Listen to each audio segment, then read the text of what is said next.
Jiang Yu was in poor health, and the doctor said he might not live past 40. To take care of him, I quit my job and became a homemaker for the rest of my life. His career soared, and he became a renowned writer, celebrated in the literary world, with students everywhere. He only passed away at the age of 60. I wrested 20 more years of life from the king of hell for him. On his deathbed, he held my hand and said, "If there's a next life, could you please grant me and Gunyan together?" Gunyan, his first love, his white moonlight. I looked down at my wrinkled, cracked hands and smiled sadly. "Accommodate you? What about the wasted life I've lived? Even if heaven grants your wish, I will not accommodate you." 1. In the intensive care unit, Jiang Yu wears an oxygen mask, and the surrounding medical equipment beeps incessantly. Wave after wave of people came to visit him in the ward. There were social elites, high-ranking officials, his students, and many readers and fans. The ward was filled to the brim with flowers and fruits. Even the passageway outside was occupied. Anyone with eyes could tell that a big shot was staying here. Media reporters were waiting outside the ward, as everyone knew Jiang Yu's time was near, because doctors had long said his heart was weak, his health poor, and he might not live past 40. Now, at 60, he had outlived his expected lifespan by 20 years. People came and went, all saying he was protected by the star of literature.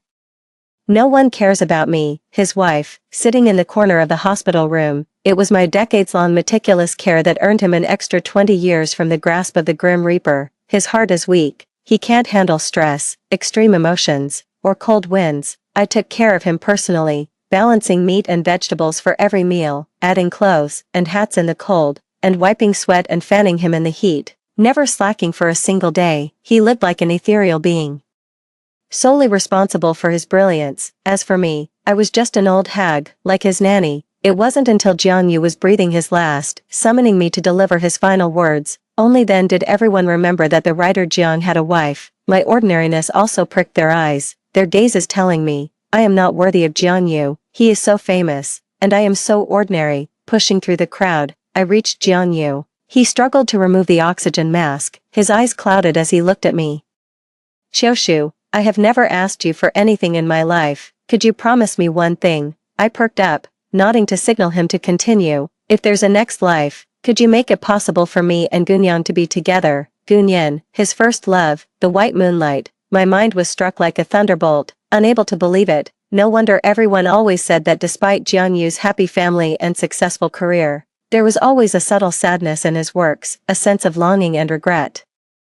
It turned out he had been thinking about his first love all his life, the first love who left the country and never returned after learning he was going to marry me. I thought he had forgotten her long ago, but I didn't realize he had been thinking about her for decades. I was in a daze and didn't respond, mumbling to myself, "Fulfill your wish, who will fulfill mine?" Jiang Yu looked at me weakly, and the alarms on his equipment began beeping. A group of doctors rushed in. Resuscitation, repeated resuscitation, and failure. Jiang Yu has passed away. 2. Jiang Yu's posthumous affairs are to be handled entirely by his students. I felt like a puppet on strings, signing, and signing again as a family member. At the memorial service, everyone was whispering, discussing Jiang Yu's life and his final words before his death. The crowd stirred slightly when Gunyan appeared. "Isn't that Jiang's first love?" It is said that Jiang, the writer, was most concerned about her before his passing. Scholars are often sentimental, and Mr. Jiang truly was a man of deep affection. I hear this person is also a renowned scholar abroad,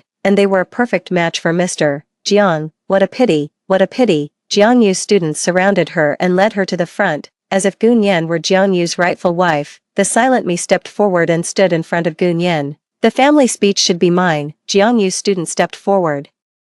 "But madam, the teacher always cared about Ms. Gu when he was alive. I'm sure he would be willing for Ms. Gu to speak on behalf of the family." Someone muttered softly. Ms. Gu would look more dignified. Gunyan, impeccably dressed and made up, indeed looked more presentable than this haggard housewife in her plain cotton coat. "But why should that be?" I scoffed, no longer willing to endure. "Jiang Yu and I are legally married. In the eyes of the law, I am his only wife.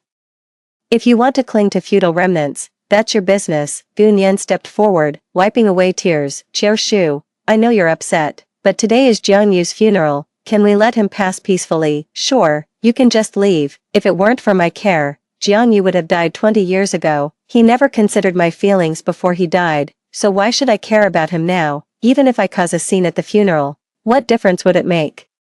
His restless afterlife is entirely his own doing. I won't budge an inch. I absolutely refuse to let Gunyan speak as a family member. No one can persuade me otherwise. In the midst of the argument, someone pushed me. My head slammed hard against Jianyu's coffin, and my consciousness immediately blurred. Past lives flashed before my eyes like a revolving lantern. Before I met Jianyu, my life was also so dazzling. With my own job and friends, how come after getting married, all that's left is washing, cooking, and cleaning, day after day, week after week, it repeats endlessly. 3. When I woke up again, there was a resignation letter in front of me. Due to family reasons, I need to resign from my job. I hope the unit can approve. The signature reads, Shinchioshu, Month X, 19XX. I was back in the past. I suddenly sat up and looked around. There were still many red, double happiness, characters not torn off, and the bedsheets and sofa cushions were all bright red.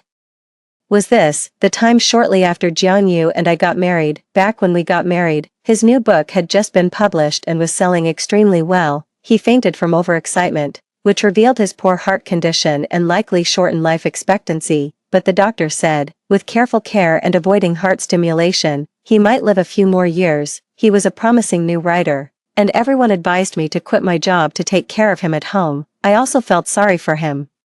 So I resigned from my job. Never did I expect that I would return to the day I resigned. Seeing that resignation letter, I tore it to shreds in a few quick moves. Since fate has given me a second chance at life, this time I will no longer sacrifice myself for him. Outside, Jianyu's mother's voice came. Xiaoshu, aren't you going out? Pick up some groceries on your way back. Jianyu fell ill these past few days, so I took a few days off to take care of him at home. His mother has been subtly urging me to quit my job and take care of Jianyu. I checked the time and realized it was almost time to go to work, so I grabbed my bag and left. This time, I'm going to live my life to the fullest. 4. As soon as I arrived at the newspaper office, I saw my arch-nemesis, Dooley, seeing me head towards the editor-in-chief's office. She followed behind, speaking in a shrill voice. Shinchioshu, are you here today to resign? I heard your husband has become a famous writer. Are you really going to go home and enjoy the life of a wealthy housewife? I stopped, pulled out a job application, and waved it in front of her. Sorry to disappoint you, but I'm not here to resign. I'm here to apply for the position. In my previous life, Dooley and I were both assistant editors, competing for the senior editor position. During the crucial period of the competition, I quit and became a homemaker, while Dooley shined and climbed the career ladder. Years later, as I sat by the coffee table picking vegetables, I watched her glowing on TV, being interviewed. Times change, and in this life, I won't let this promotion opportunity slip away again. Entering the office, I brought up the matter of competing for the position with the chief editor. Chief editor Su took off his glasses and hesitated for a moment. I've heard about Jianyu's illness, and I thought you'd quit your job to take care of him at home. He has a bright future ahead of him, and as his family, you'll certainly benefit from it too. In my past life, I heard this kind of talk way too often. Everyone kept saying how successful and promising Jianyu was, and as his wife, I should always consider his needs, but I'm not willing to anymore. I straightened my back, my voice firm and clear. Editor-in-chief, although I am now Jianyu's wife, I am first and foremost myself. I may not be as capable as Jianyu, but I'm not lacking either. How do you know my future won't be bright? The editor-in-chief paused for a moment, then looked at me more closely, as if seeing me for the first time. He stammered, "That's not what I meant. I was just, concerned about Mr. Zhang's health." I smiled politely. Jianyu's health isn't great, so hiring a nanny would suffice. His current income isn't short of that money. Exactly, hiring a nanny would do. The editor-in-chief gave a forced smile, picked up his pen, and signed my application. Now that it's decided, you should prepare well. There will be a competitive selection next month, and I hope you perform well. Thank you, Chief Editor. 5. As I left the chief editor's office, Dooley was still waiting for me. I waved the application at her, taunting. The chief editor signed it. Let's compete on the same stage next month. Humph, who's afraid of whom? Dooley raised an eyebrow. I walked back to my spot. At that moment, Dooley whispered behind me, Shinchioshu, I'm glad to be your rival. I looked at her in disbelief. She gently patted my shoulder. I really thought you were here to resign today. I was scared to death. You and I are both serious college students. Getting into college wasn't easy. If you really quit your job for Jianyu, I would truly look down on you. So, that's what she was thinking. No wonder in my previous life, she always gave me the cold shoulder. It was because she hated that I wasn't trying hard enough. Feeling a bit teary, I just sniffled twice, and she started rubbing her eyes first. Oh no, something must have gotten into my eye. It must be the bad feng shui here. I'm outta here. This person is quite adorable. 6. I didn't get home until after work.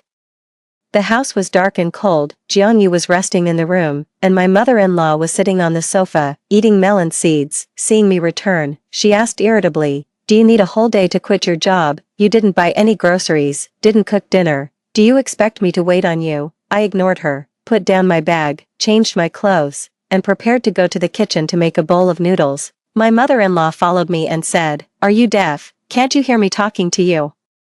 I gave her a cold look and said, "Who said I was going to quit? I have a perfectly good job at the newspaper. Why would I quit?" This time, it was her turn to be shocked. "Jiangyu is in such poor health now. You're his wife. Who else should take care of him if not you? Hire a nanny. Your son is so capable. He must have enough money to afford one, right? Hire a nanny. Why would you need one when you can take care of him yourself?" I chuckled as I looked at her and said, "I'm not a professional servant. How could I be more professional than a nanny? Besides, even though I don't earn as much as Jiangyu, my monthly salary is definitely more than a nanny's. In this society, earning more money is always a good thing. Mom, you're not uneducated. Can't you do the math?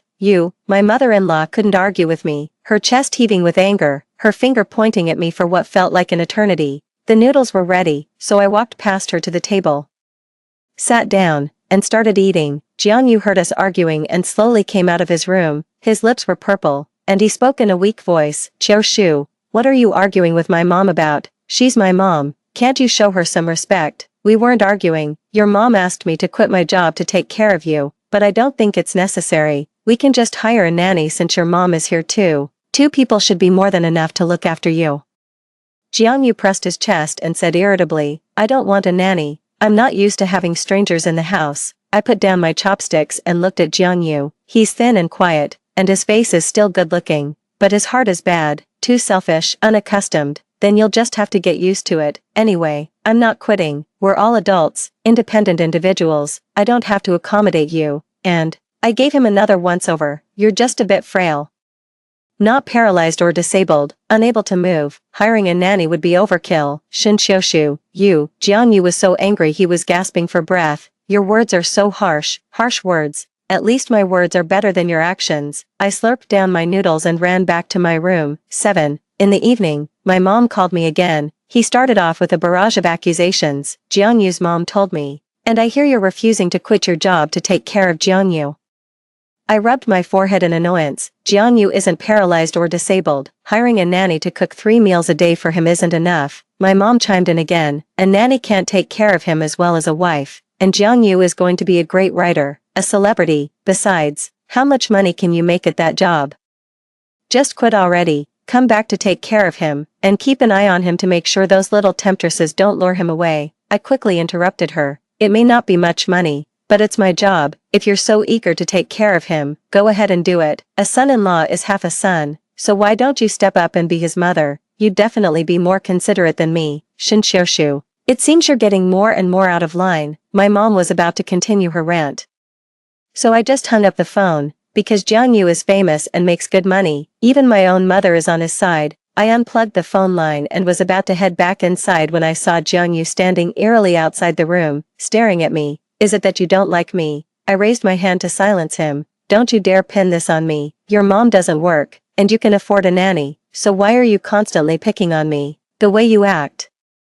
I'm starting to suspect your family is committing marriage fraud. Your heart condition certainly wasn't discovered after we got married, was it? Are you just waiting for me to marry in so I can clean up your mess?" Jiangyu was so furious with me. "If that's the case, we'll get divorced tomorrow." "I won't divorce. Why would I get divorced?" I leaned against the wall, disdainfully saying, "Just because I don't want to quit my job and become a housewife, you want to divorce me, Jiangyu? If you insist on this, I'll have a good chat with my colleagues from the entertainment news and get you on the front page tomorrow." Shin Xiushu, you. Jiangyu was so angry it felt like his heart was hurting. I glanced at him twice before calmly fetching the medicine and feeding it to him. "I'm not getting a divorce. Let me divorce him so he can be with his white moonlight. Dream on." He's at the height of his fame now and will go on to become a renowned writer. I'm a newspaper editor. And by leveraging his connections, I can get in touch with many celebrities. If I can secure a few exclusive headlines, my career will be on a great path too. In my past life, he took everything from me. This time, it's my turn to make the most of it. Pursuing love. Nothing beats the thrill of building a career. 8. Jiangyu didn't want to hire a nanny, but his mother wasn't happy about it. I'm old, with creaky bones and joints. I can't be running after you all day, taking care of you, can I? I objected. Please remove you all. You're only taking care of your son. I solve my 3 meals a day at work, and I wash my own clothes. I haven't been a burden to you. Jiangyu's mother was furious and slammed down her chopsticks. I'm going back to the countryside tomorrow. Do whatever you want. If you don't even care about your own son, why would you expect me, an outsider, to care? Shinshoshu, you. The mother-in-law couldn't argue with me and clutched her chest, crying out in pain. I paced to the window and deliberately shouted loudly outside, "Oh dear, Mom, your heart isn't good either. Is this a hereditary heart condition in your family? TSK. I'm so unlucky. If I had known your whole family had this issue, I wouldn't have married into this family." Jiangyu walked out with a cold expression. Stop calling. If no one wants to take care of me, then hire a nanny. I shrugged, showing indifference. Your mom has nothing to do, and even she isn't willing. I'm even busier. Jiangyu glared harshly at his mom, who averted her eyes guiltily. Jiangyu's mom went back to the countryside, and a nanny was quickly found. It was Aunt Wang from next door. Aunt Wang is efficient and a great cook, but she has a loud voice and loves gossiping. I like Aunt Wang. Since she arrived, there's no such thing as privacy in our family anymore. If Jiangyu farts today, the whole neighborhood will know by tomorrow. Even a famous writer's fart is just like anyone else's. Jiangyu hates people like Aunt Wang the most, but there's nothing he can do. She watched him grow up, so he can't bring himself to fire her. I'm happy as long as I can make Jiangyu uncomfortable. 9. The job competition quickly began. When it was my turn, the other judges asked the same questions as the chief editor. I heard your husband is a writer. Why don't you just stay home and be a rich housewife? You don't have kids yet. If you do, will it interfere with your work? How will you balance work and family? I appear calm on the surface, but inside, I'm rolling my eyes to the heavens. Dooley was just grilled as well. She's sitting in the back, also rolling her eyes. Men don't have to balance family and work, but we women have to take care of the home and be ambitious. TSK. I straightened up and said loudly, men and women are equal. If men don't need to balance, then we women don't need to either. My husband is a writer, so I don't need to sacrifice my career. The judges were curious about my statement. What do you mean by that? Since Jiangyu is local and so well known, why not take advantage of the proximity? I suggest the newspaper dedicate a section to hosting a celebrity tea party. Leveraging Jiangyu's fame, we could organize regular gatherings, interview him and his friends, and cover topics like literary perspectives, gossip, and industry trends. Such a valuable network is right here, and not utilizing it would be such a waste. After I finished speaking, the room fell silent. After a moment, the judges began whispering to each other. I walked off the stage and over to Dooley, who gave me a thumbs up. Girl, you're amazing. I never realized you're the type who could sell your husband. I thought you were so precious about Jiangyu, always worrying he'd catch a cold, get hungry, or be unhappy. I flipped my bangs. The boat has sailed through countless mountains. Let's not dwell on the past. All I care about now is work. If you told me selling Jiangyu could make me editor-in-chief, I'd pack him up overnight. Dooley gave me 2 thumbs up after hearing that. Now that's the kind of woman who can hold up half the sky. At the end of the month, the results of the competition for the position were announced. Surprisingly, both Dooley and I became editors. Hey, wasn't there only supposed to be one spot? Dooley and I looked at each other in confusion. The editor-in-chief walked over. Qiao Shu, the leadership is very interested in your proposal for a celebrity tea party, so, we're giving you a separate section to take charge of this project. Do you think you can handle it? Of course I can. I was overjoyed, and Dooley and I clapped and laughed together. Dooley grasped my hand. Let's work hard together. When it comes time to compete for the position of editor-in-chief, I won't go easy on you. Don't worry, I won't be lenient either. Dooley and I exchanged smiles, our eyes filled with admiration for each other. 10. After getting promoted, my monthly salary increased by 500. I got up early to pick out the best ribs, and then asked Aunt Wang to make me sweet and sour pork ribs.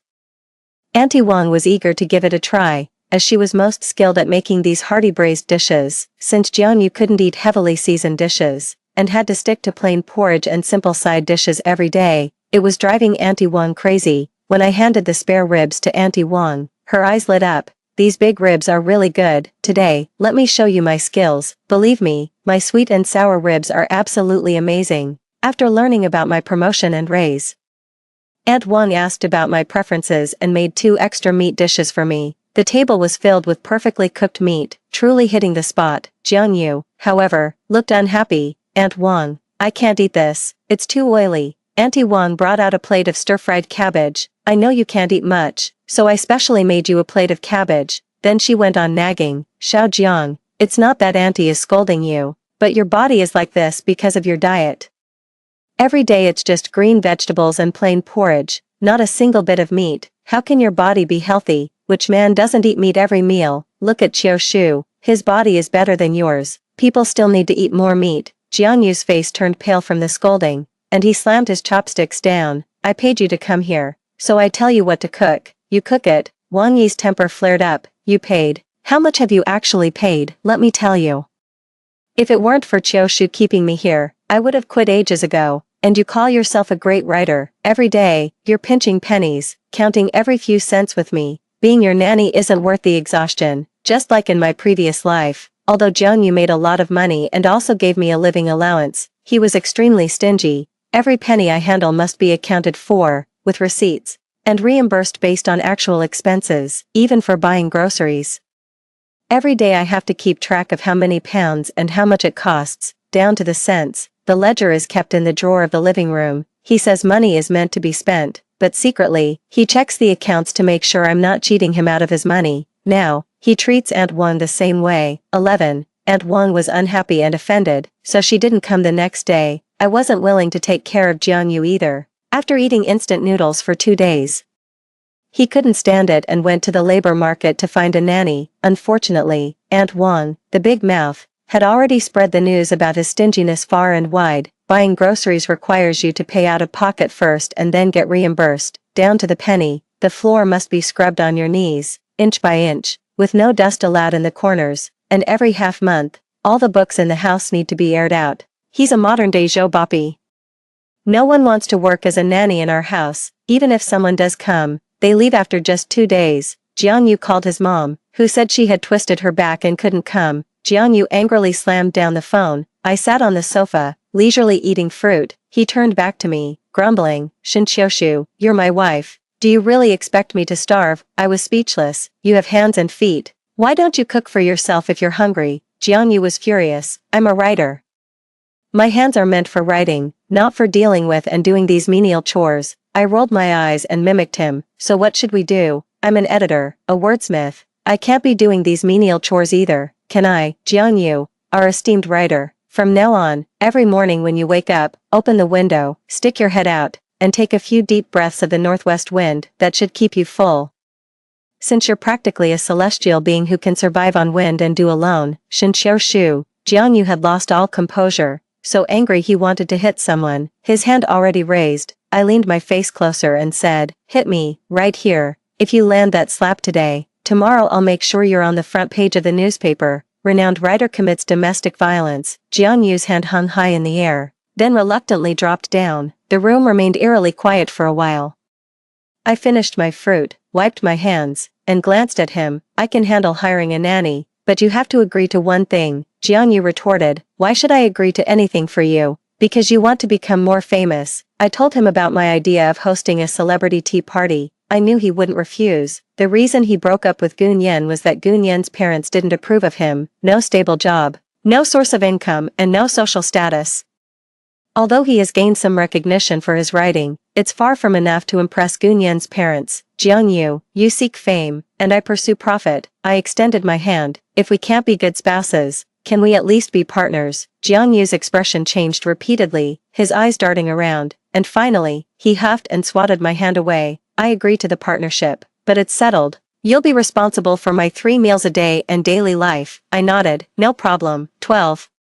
It was easy to find a nanny. On top of the price Jianyu offered, I added another 200 yuan from my own pocket, and soon found a suitable nanny, Sister Zhou. After Jiang Yu started eating warm meals, he also agreed to regularly invite his writer friends over for a visit. Initially, the guests at the tea party were little-known writers. However, they all had interesting conversations and were willing to accept my interviews. After a few episodes, the segment received great feedback.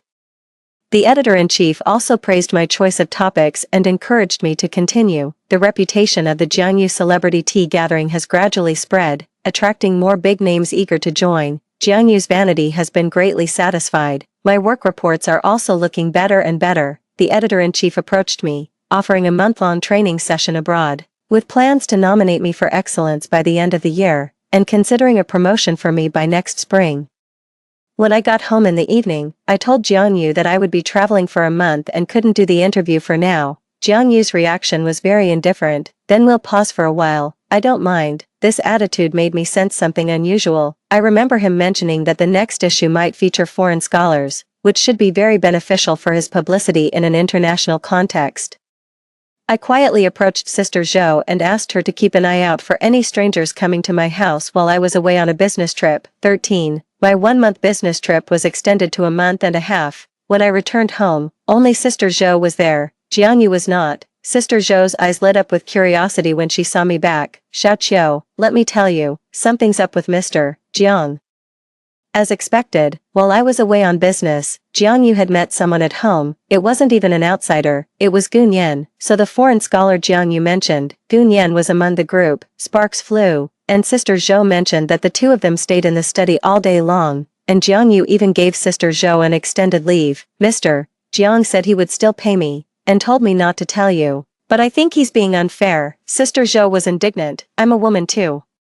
And I absolutely despise men with such improper behavior. I calmed Sister Zhou down and told her I already knew, and that she should just act normally in front of Jiang Yu. Gun Yan is back, and it seems Jiang Yu is about to confront me. I pretended nothing had happened, went to work as usual, and organized tea parties. Jiang Yu kept sneaking glances at me, as if wanting to say something, but couldn't get the words out. Until the next tea party, Gun Yan showed up uninvited. 14. Qiao Shu, hello. I'm Gun Yan. Gun Yan extended his hand to me, appearing polite. Everyone else on the trip called me Mrs. Jiang or Editor Shen, but she addressed me by my first name. The provocation was quite evident. I extended my hand. Hello, Miss Gu. I often hear Jiang Yu mention you. Everyone else looked on with curiosity, and Gun Yan's expression changed. Editor Shen, do you know Miss Gu? My apologies. I'm not familiar with Miss Gu's pen name. Some curious individuals, assuming Gun Yan was a new writer, started asking questions. I smiled enigmatically. You can ask Jiang Yu. She's his white moonlight and his muse. Jiang Yu blushed, and when Gun Yan saw me being straightforward, she didn't shy away either, sitting right next to Jiang Yu. Such things were common in their circle, and they just laughed it off. When the gathering ended and everyone left, Gun Yan wasn't planning to go either. She plopped back down on the sofa and poured herself a cup of tea. As if she were the rightful mistress of the house. Miss Gu, it's getting late. You're not planning to stay at my place, are you? I was clearly trying to get rid of her, but she just smiled and stayed silent. Jiang Yu looked at her, then at me, cleared his throat, and said, Qiao Shu, I need to talk to you. I sat down across from Gun Yan and said, I'm listening, go ahead, I want a divorce. Jiang Yu said softly, oh, I didn't take the bait, just quietly watched him and Gun Yan. Jiang Yu stammered under my gaze, I know it's my fault, and I'm willing to compensate you. How do you plan to compensate me? I sipped my tea and asked him. Jiang Yu said as if making a great sacrifice, I'll give you the house. I don't want it anymore. The house isn't worth much, I sneered. Not just the house. I also want half of your income. How could that be? You're daydreaming. These two actually voiced their dissatisfaction in unison. 15. Since you don't agree, I won't get a divorce. What's in it for me to get a divorce? I'm not doing it. I grabbed Gun Yan by the collar and shoved her out. She clung to the doorframe and yelled at me, Jiang Yu doesn't love you. Why are you hogging the place? I feel like it, and you can't do anything about it. Shin Qiaoshu, you. I slammed the door shut before she could finish, almost hitting her. Jiang Yu said with concern from behind, take it easy. I gave him a cold look and said, what a perfect match, rotten fish with stinky shrimp. Jiang Yu, let me tell you, I won't get a divorce unless you pay me enough. Jiang Yu knew he was in the wrong and sullenly went back to his room. I still have to go on a business trip out of town before the new year, and before leaving, I warned Jiangyu to think it through carefully, either pay me enough, and I'll divorce him, either stick to it and keep writing my column. Jiangyu didn't protest at the time, but when I returned, the house was empty, and all his things were gone. Sister Zhou said that as soon as I left, he moved out. Xiaoqiu, do you think Mr. Jiang might really abandon this family? Let him go. I comforted Sister Zhou. As long as we haven't divorced, legally we're still husband and wife, and half of his money will always be mine. 16. It's said that Jiangyu bought Gunyan a 3-bedroom apartment in the most bustling area. One room is used as a bedroom, while the other 2 were converted into Gunyan's wardrobe and dance studio. The entire interior design was based on Gunyan's ideas, featuring bold and avant-garde styles, even making it into a local magazine. In my previous life, even though I took care of him all my life, I never had my own room, and Jiangyu would never spend his money on me. When Dooley showed me the magazine, I was brainstorming ideas for the next issue. Look at this woman, is she the fox spirit by Jiangyu's side? Gunyan's photo in the magazine was bold and unrestrained, matching the color scheme of the room behind her. I nodded. Yes, she's Jiangyu's first love. Seeing that I wasn't as angry as she expected, Dooley was unsure and cautiously asked, so Jiangyu is never coming back home now? What are your plans for the future? I knew she was concerned about me, but I stopped caring long ago. In my previous life, I worked myself to the bone for Jiangyu, and even on his deathbed, all he thought about was Gunyan. This is nothing compared to that, I reassured her. It's just a house. As long as Jiangyu and I aren't divorced, the house will eventually be mine. If you like it, I'll let you stay there once I get it. Dooley thought I was joking and punched me. You jerk. Dreaming. That's for Jiangyu's little lover. How could it be for me to stay in? I smiled. It's coming soon. Gunyan was educated in the Western style from a young age, full of passion, openness, and vitality. Jiangyu can't keep up with her, or more accurately, Jiangyu's body can't keep up. Sure enough, just before the new year, the tragic news came from Jiangyu's side. He was hospitalized. When I received the hospital call, I didn't want to go, but the doctor said there was no one around Jiangyu, and he kept mentioning me, so I had to go. I went to the hospital reluctantly. Jiangyu was breathing with an oxygen mask, covered in wounds, with a broken leg hanging there. When he saw me, his eyes lit up. Qiushu, you're here. I stood aside disdainfully and asked him what happened. It turned out that he and Gunyan went hiking and accidentally rolled down the mountain, losing consciousness, and were only sent to the hospital after being discovered. You can go hiking. I looked at him in disbelief. With Jiangyu's fragile heart, can he even handle such an intense activity as hiking? That would definitely shorten his life by several years. It's all Gunyan's fault. She insisted that hiking is good for health and dragged me along, which is why I got dizzy and fell. What about Gunyan? Why wasn't she with you? When she saw me fall, she thought I was dead and ran off long ago. Jiangyu is so angry he's grinding his teeth, but I couldn't care less. Serves you right. 17. The ward was quiet, and Jiangyu's gaze burned into me. I ignored him and rolled my eyes, saying, Gunyan ran away. What do you want from me? Aren't you the one who wants a divorce? Jiangyu wanted to reach out and pull me, but I dodged, and he awkwardly said, I've already had the lawyer cancel the divorce agreement. There was silence for a while longer. Qiushu, do you believe in past lives and reincarnation? Could it be that Jiangyu has also been reborn? I frowned, feeling a bit nauseous. Jiangyu didn't notice my discomfort and continued, when I was unconscious, I had a dream. In the dream, the doctor said I wouldn't live past 40, but you never gave up, taking good care of me and allowing me to live until 60. Qiushu, it was all my fault before. Can we start over? Jiangyu's gaze was intense, but all I felt was disgust. No, I don't believe in past lives or reincarnation. All I know is that you're a two-faced, heartless hypocrite. I refused resolutely, and Jiangyu couldn't believe it. He was astonished. How is that possible? You used to like me so much, and even now you're dragging your feet about marrying me. Isn't it because you're waiting for me to come back? I spat at him. You sure know how to paint yourself in a good light. I don't agree to the divorce because I don't want to see you and Gunyan together. I just can't stand to see you happy, that's all. After that, I repeated word for word what the doctor had just told me. The doctor said that due to this accident, Jiangyu's heart was severely damaged and would need surgery to repair it. Even with surgery, he might only live a few more years. What? Only a few more years to live? How is that possible? Jiangyu was extremely agitated. I was supposed to live to 60. Quack, quack. He turned to me, pleading, Qiushu, I'll give you all my money. Please save me, won't you? Apparently, he had realized that in his previous life, He had lived to 60 thanks to my care. I pretended to be clueless. How can I save you? The doctor said you need surgery, and I'm not a doctor, so I can't help you. No, you have a way, you just don't know it, but you're really good at taking care of me. How could I possibly not live for a few more years? I clearly could live a long life, up to 60. I threw up my hands. Then I don't know. That's what the doctor said. I'm just the messenger.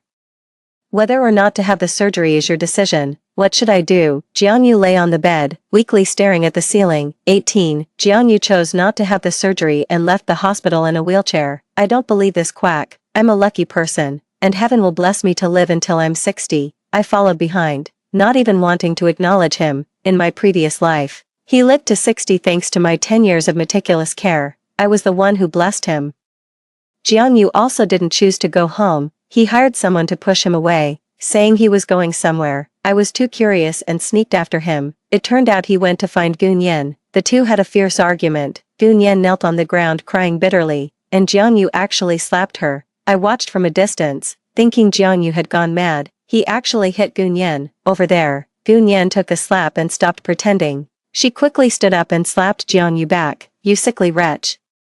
I haven't even blamed you for deceiving me. You collapsed just from climbing a mountain. I seriously doubt you're hiding an illness from me. You have a wife and haven't divorced her, yet you come after me. I didn't, and you dare to scold me. With that, she slapped Jianyu again. Jianyu sat in his wheelchair, furious, struggling to get up. The next second, he fell to the ground with a thud, clutching his chest. Gunyan's face turned pale with fear, and she turned to run.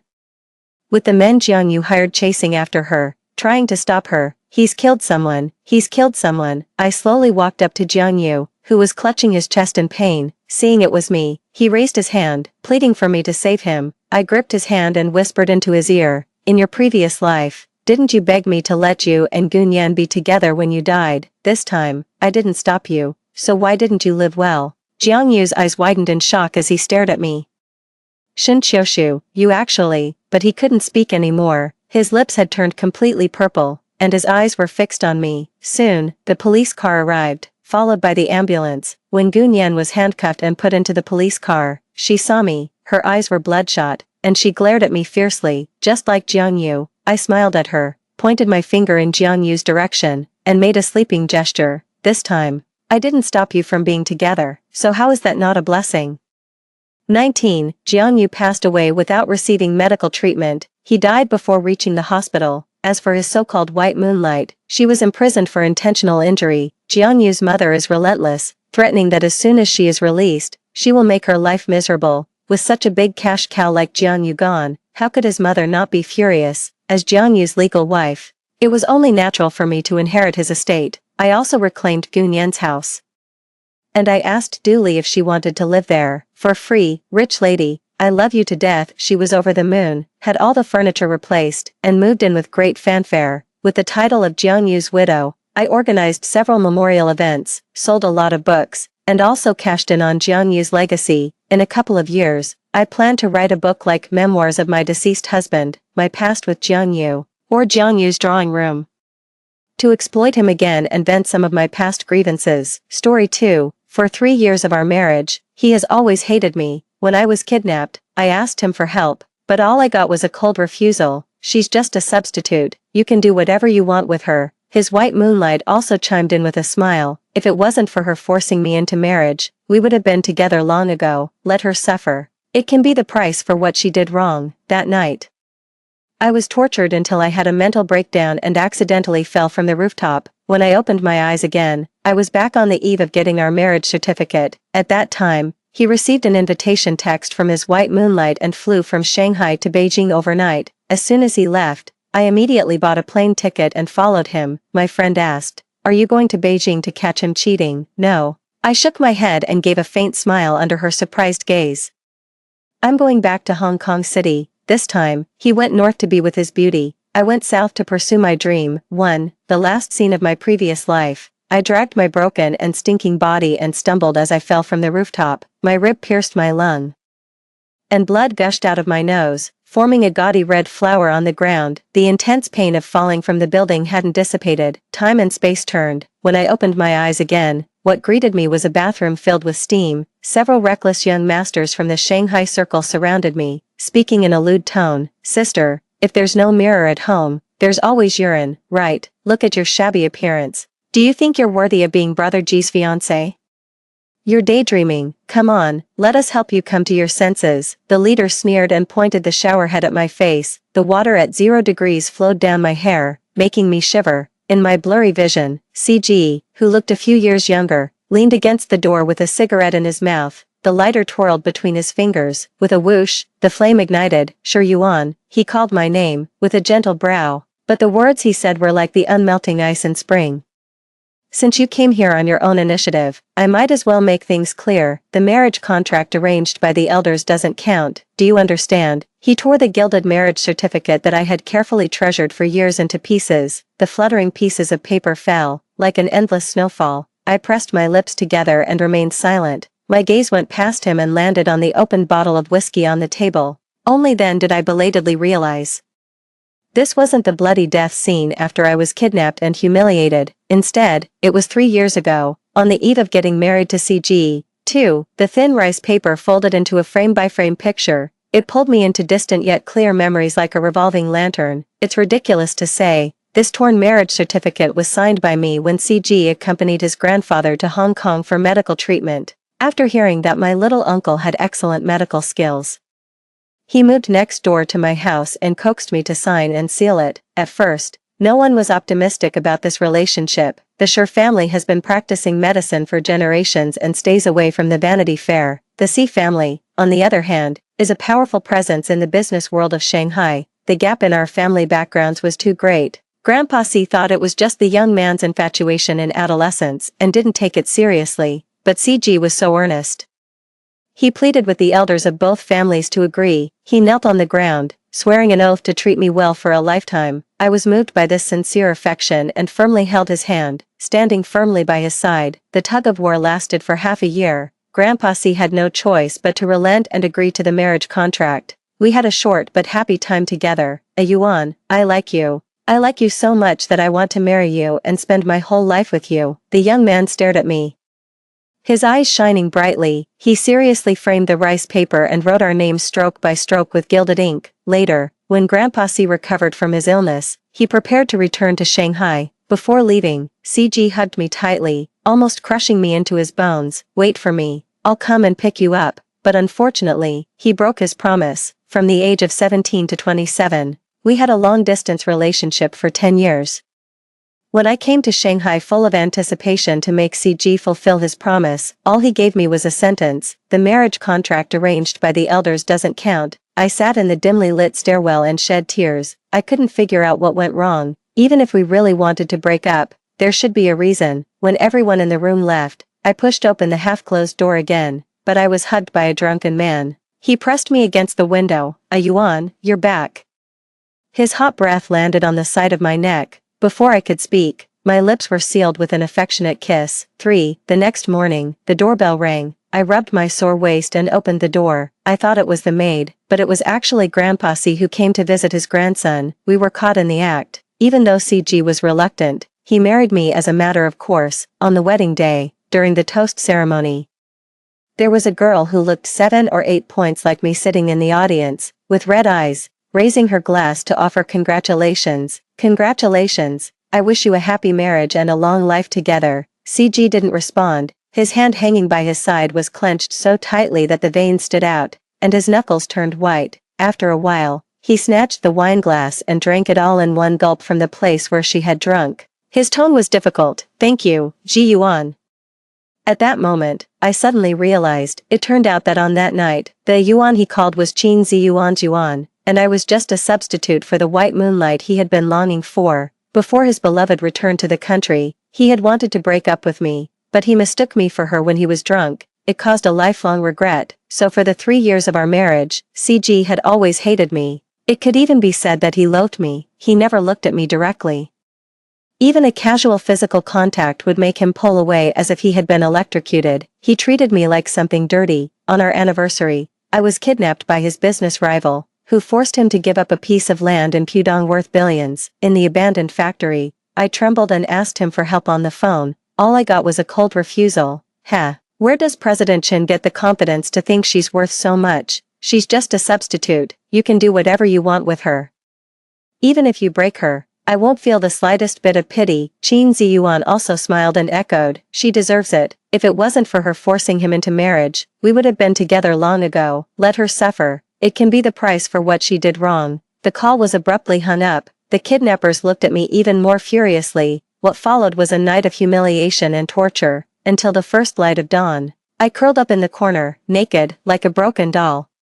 I wanted to escape and call the police, but because of my mental breakdown, I accidentally fell from the building and died. In the last second before my consciousness faded, I didn't think about anything else. I just thought, if there is a next life, I will love the mountains and the waters. I will never fall in love with CG again. Absolutely not. Fortunately, God took pity on me. He gave me a chance to start over. 4. My thoughts came back. The old memories ebbed away like a tide.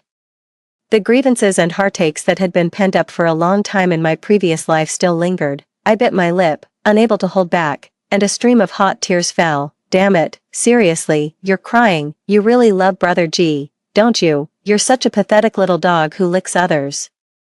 Everyone burst into laughter. They were sure that I was deeply in love with CG and couldn't bear to leave him. Even CG himself thought so. He raised his eyebrows, his tone impatient. Put away those cheap tears. Do you think crying will make me soft-hearted and change my mind? The crystal light shone on his face. His amber eyes were shining brightly. His eyes were as dazzling as the scorching sun, but his gaze was almost cold. Sure, Yuan, you should know your place.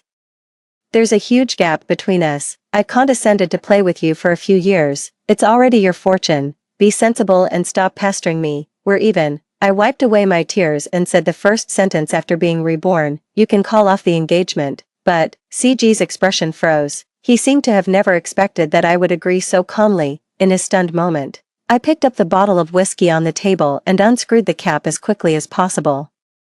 The sherry-colored liquor was poured out completely. The young masters who had insulted me were now covered in wine stains, looking extremely embarrassed, including CG. He lowered his eyes, his crow-feather-like eyelashes quivering slightly. His expensive shirt and watch were completely ruined. I wrung out my long hair that was still dripping water and met his incredulous gaze. I said word by word, this is what it means to be even. Amidst the many sighs, I didn't stay for a second and turned around and left neatly. 5. Watching Yuan take the elevator downstairs without looking back, CG felt a bit of annoyance in his heart. It was the middle of winter, the cold snowflakes were falling, and frost flowers bloomed on the windows. She was only wearing a thin sweater. She took a plane from the warm Hong Kong city to the cold and damp Shanghai. She didn't even have time to add an extra coat and rushed to see him in a hurry.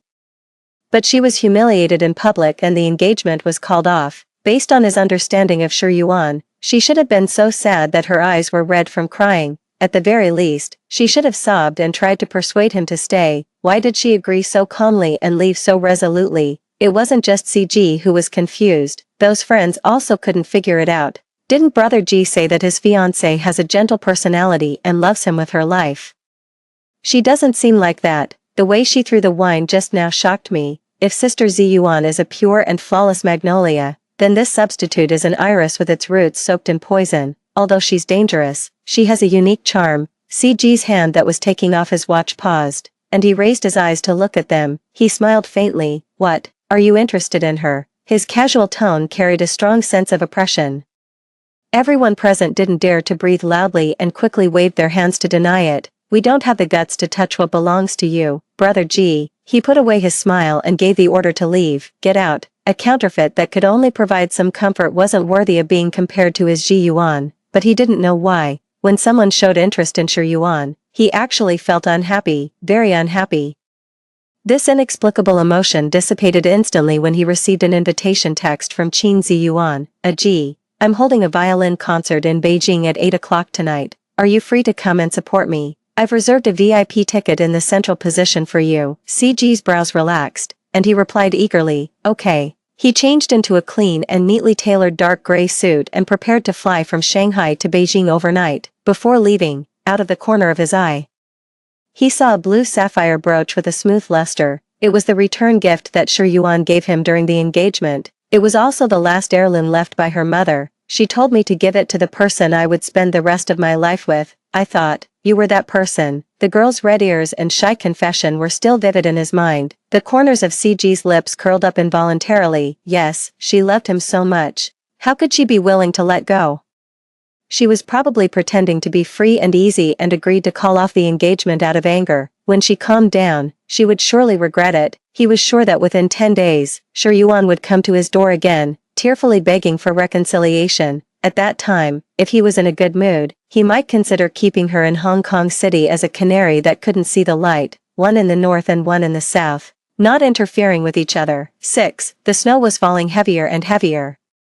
After walking out of the villa area, I waited by the roadside for half an hour. Finally, my friend's car arrived. She saw that I was wearing thin clothes and my nose was red from the cold. She handed me a soft blanket and a cup of hot ginger tea. What's going on? Weren't you here in Shanghai specifically to find your fiancé? Why do you look so embarrassed? I didn't say a word. My gaze shifted to the suddenly lit screen of my phone. Qin Ziyuan was being interviewed by the media. Promoting tonight's violin solo concert, the reporter asked half-jokingly. Miss Qin became famous at a young age and has been sailing smoothly all the way. Your career is so successful. What about your love life, which your fans care about the most? Is there any progress? Qin Ziyuan tidied up the stray hair by her ear and smiled shyly at the camera. I have someone I'm cultivating a relationship with. The audience gasped in surprise. She changed the subject, resting her chin in her hand and pretending to be troubled. However, there's a girl who, while I was abroad, deliberately approached him with a face similar to mine. She's really bad. As women, we should understand and help each other. Please, Miss Sher, stop trying to steal someone else's boyfriend. Okay. The more she spoke, the more aggrieved she looked, and she lowered her head. The fans at the scene were instantly enraged. Oh my god.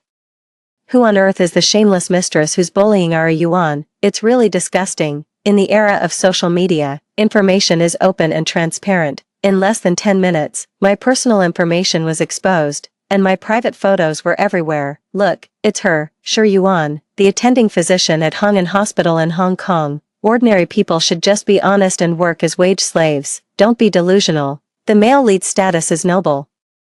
And you're not someone a country bumpkin like you can cling to. It's said that he comes from a top wealthy family in the Shanghai circle, with the surname C. I don't dare to reveal anything else. Anyway, he's a perfect match for our Yuan. Hee. Qin Ziyuan is so fake. Can't you brainless fans see that she's deliberately inciting online violence? The person upstairs is a black fan, right? Your words stink. In reality, are you like that bitch Sure and like being a mistress? Girls help girls. I really need someone to beat her up.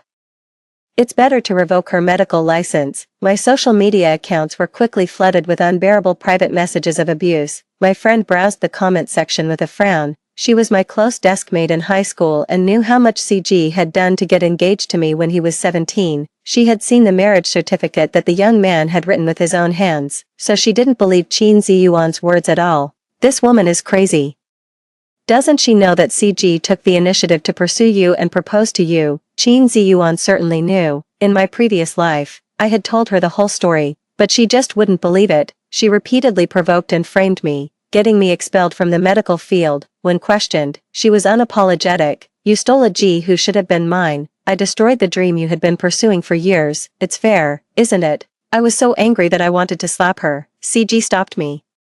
That's enough. If you go crazy again, get out of the C family. Grandpa C leaned on his cane and came downstairs. He acted as a peacemaker as usual. After all, she's the niece of the person who saved your life. Don't make things too embarrassing. It won't sound good if it gets out. After a few words of mild admonition, he pulled a stern face and scolded me sharply. You've been married into this family for so many years, but you still haven't learned how to please your husband. You're such a waste. This kind of situation had happened no less than 100 times in the past 7 years, but at that moment, I suddenly didn't want to endure it anymore. I saw Qin Ziyuan pitifully tugging at CG's sleeve, hiding behind him and smiling triumphantly at me. Looking at Grandpa C's imposing manner, he completely forgot who it was that allowed him to continue living. I sneered and slammed the door as I left. Shi Yuan, CG called out to me, if you dare to leave today, don't even think about coming back. I didn't stop walking and didn't even look back. The most sincere and beautiful throbbing in my youth, with pure and passionate love, the young man who effortlessly took the lead in my youth and haunted me through countless spring, summer, autumn and winter. I'm finally willing to let go. That night, I drafted a divorce agreement with a lawyer, when I went to a hotel to stay temporarily. I casually hailed the nearest taxi. At that time, I didn't know. Because of this, I would ruin the rest of my life. 7. Hey, is that your fiancé's car? My friend's familiar voice rang in my ears. I pulled myself out of my memories and looked in the direction she pointed. A black Bentley drove out of the underground garage and headed towards the private airport. The license plate number was 58, a symbol of the heir of the C family. My friend started the car and wanted to chase after it to stand up for me. Damn it. Why can that scumbag disappear so comfortably? Before Qin Ziyuan returned to the country, you were already CG's legitimate fiancé, according to the order of first come, first served. She's the shameless interloper. I held down her excited hand. I flipped through my phone's photo album and showed her 2 photos. One was the medical record of CG accompanying his grandfather to Hong Kong for medical treatment. The patient's privacy was mosaicked, and only the consultation date was left. The other was a photo of CG successfully proposing to me. The unrestrained and flamboyant young man put his arm around my waist, and I smiled and leaned on his shoulder. The diamond ring on my ring finger reflected a dazzling light under the bright spring light. I showed the clear evidence and posted to clarify with the complete timeline of my relationship with CG. I didn't deliberately approach him, let alone steal someone else's boyfriend, if Miss Chin spreads more rumors. I will use legal weapons to safeguard my reputation. After clicking to post, I switched to the travel app and immediately bought a plane ticket. My friend asked, "Are you going to Beijing to catch him cheating?" "No." I shook my head and gave a faint smile under her surprised gaze. "I'm going back to Hong Kong City. This time, CG went north to be with his beauty, and I went south to pursue my dream." 8. The plane flew across the boundless sky.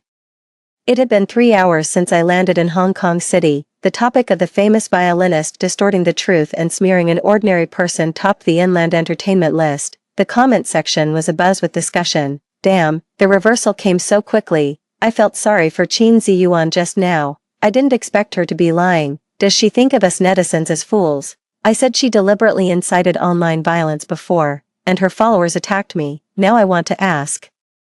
Do their faces hurt? I think you're like Longjing tea from 1982, a real green tea at Qin Ziyuan. Stop pretending to be mute. Why don't you apologize to the ordinary person? The fans didn't have time to whitewash her. They could only watch as tens of thousands of negative comments kept refreshing. But a few seconds later, the trending topic was suddenly removed, and the topic disappeared. All the IDs that attacked Qin Ziyuan were banned.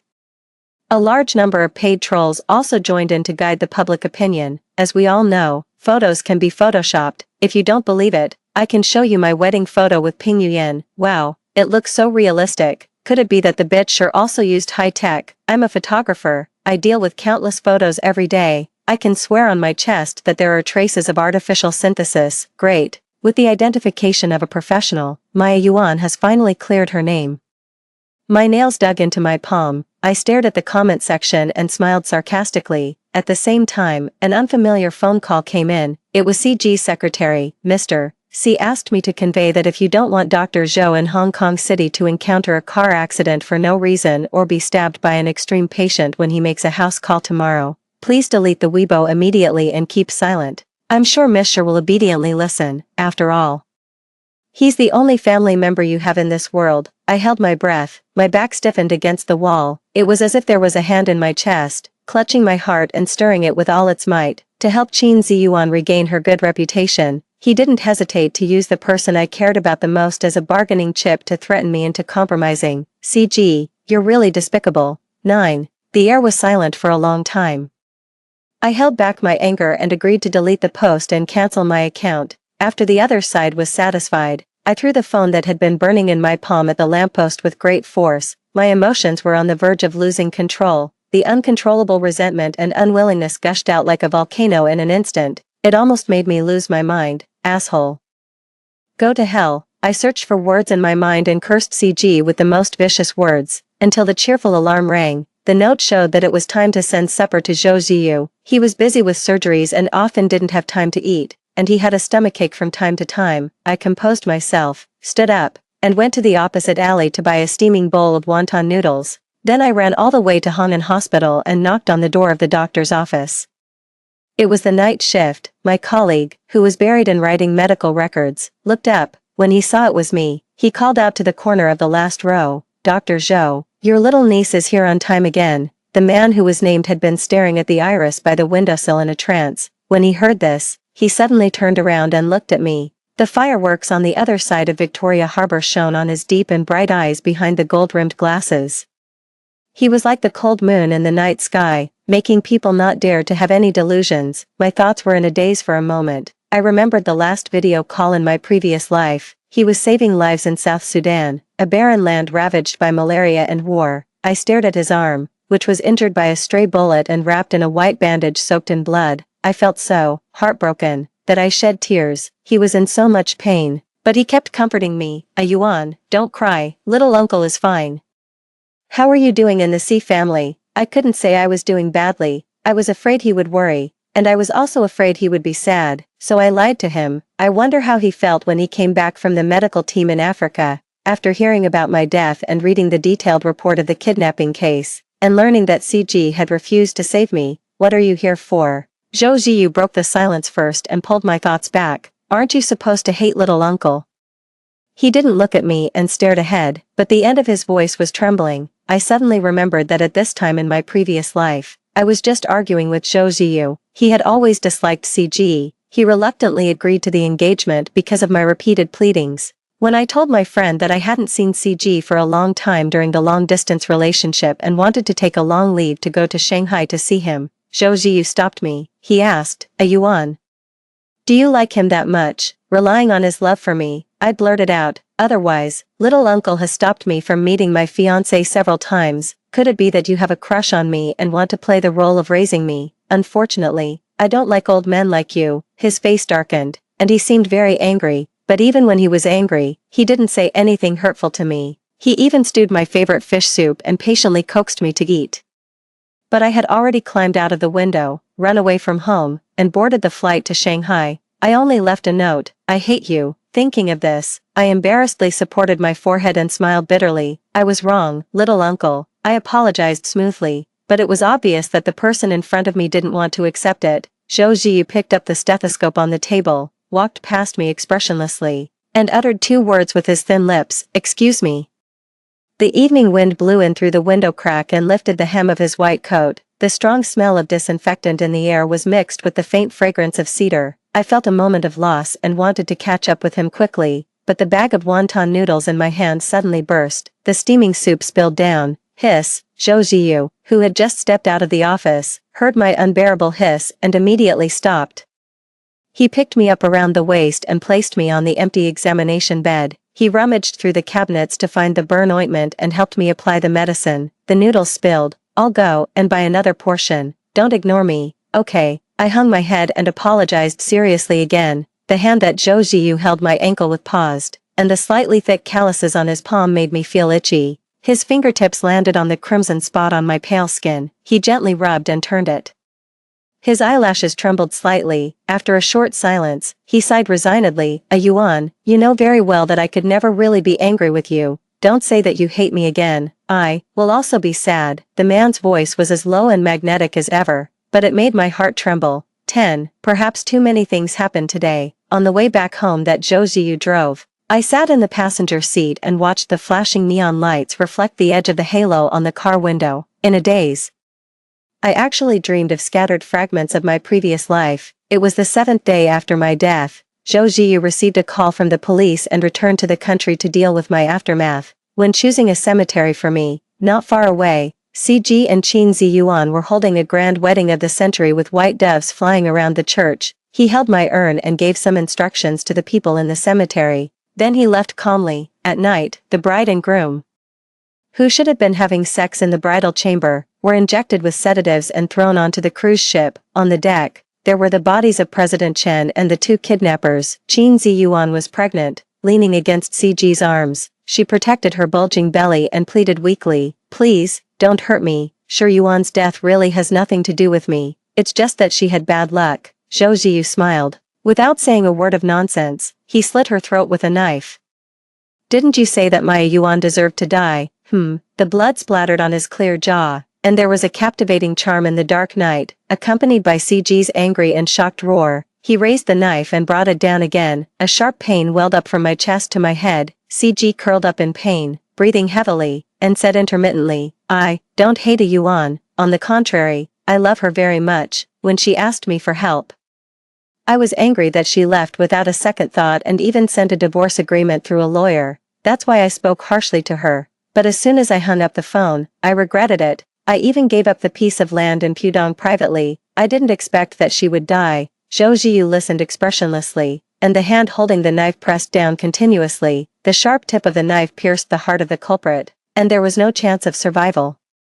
After confirming that all the people who had hurt Shi Yuan were sent to hell, he slowly stood up, straightened his messy trench coat, and looked towards the noisy pier a few meters away. The brilliance of the police cars reflected on his face. That day, Zhou Ziyu, the talented surgeon admired by thousands of people in Hong Kong City, was imprisoned. 11. I woke up from the dream with wet eyes. The car stopped by the roadside. Zhou Ziyu leaned tiredly against the car body. The cuffs of his shirt were casually unbuttoned, and he quietly looked at the iris blooming in the yard. In front of him was a Western-style house with unique decoration. Since my father sacrificed during the fight against the epidemic, less than half a year later, my mother's depression relapsed, and she committed suicide by taking medicine, as a burden.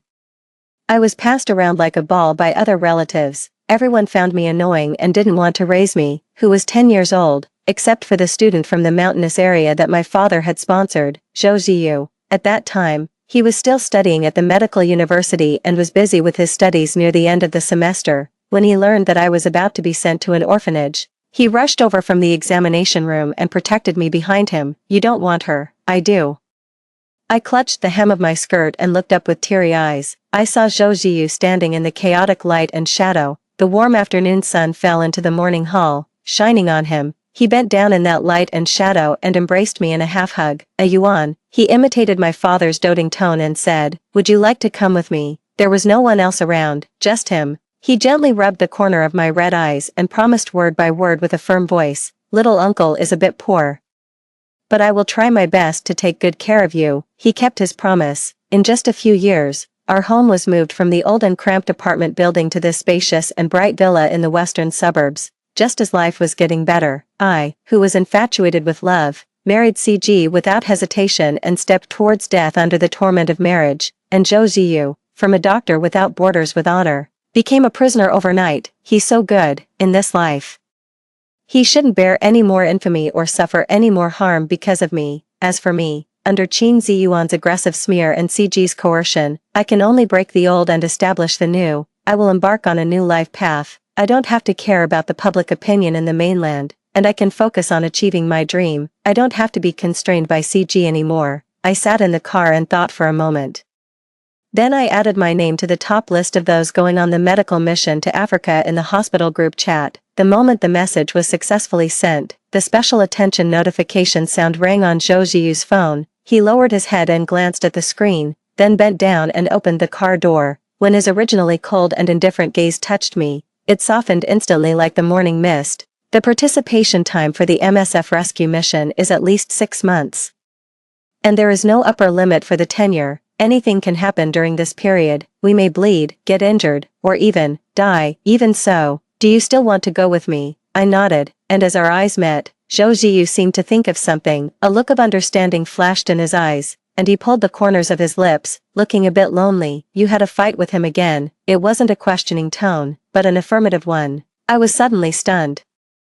When I had conflicts with CG in my previous life, I did do something stupid a few times. I pretended to leave for a distant place to make him anxious. Well, since I sowed the seeds, I have to bear the consequences. I gave a bitter smile. I stood on tiptoe, grabbed Zhou Ziyu's tie, and got closer to him, even closer, until his ears turned a noticeable red. Then I softened my voice and patiently explained, "Little uncle, we didn't have a fight, we broke up." After I finished speaking, it was as if a meteor flashed across the galaxy, and Zhou Ziyu's pupils brightened. A gentle breeze blew in the cool night. It ruffled the spring water in his eyes. 12. When the last willow sprouted in late spring, Qin Ziyuan agreed to CG's confession. At this time, it had been 3 months since Shi Yuan called off the engagement. CG didn't understand. After all this time, why didn't she come to him and ask for reconciliation? Could it be that she was playing the game of playing hard to get?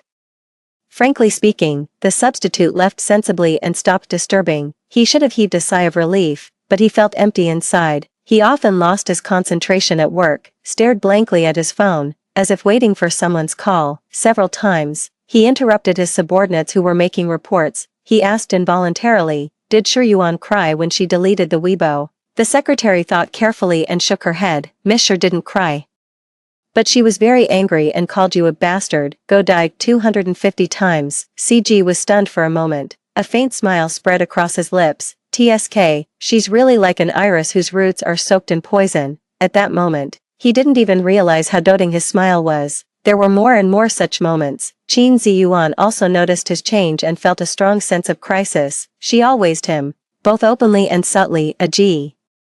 "I heard that there is a priceless pink diamond in Sotheby's auction house. Would it look good on me?" CG didn't answer. He thought of the diamond ring on Shi Yuan's hand. It was a basic model from the D brand, costing just over 10,000 yuan. It was cheap but versatile. With his wealth, he could easily afford a brand that was thousands of times more expensive. But at that time, he thought that Shi Yuan, a young girl from a small town in Hong Kong City with an ordinary background, had never seen anything good in her life. Just buy her some small things to fool her. Qin Ziyuan was different. She was the one he had liked for a long time. When he was young, he caught a glimpse of the girl in a white dress playing the violin on the stage. She was so otherworldly and had stayed in his memory for many years. But now that he had her, he thought she was just so. Qin Ziyuan had a cold and aloof appearance, with an elegant temperament.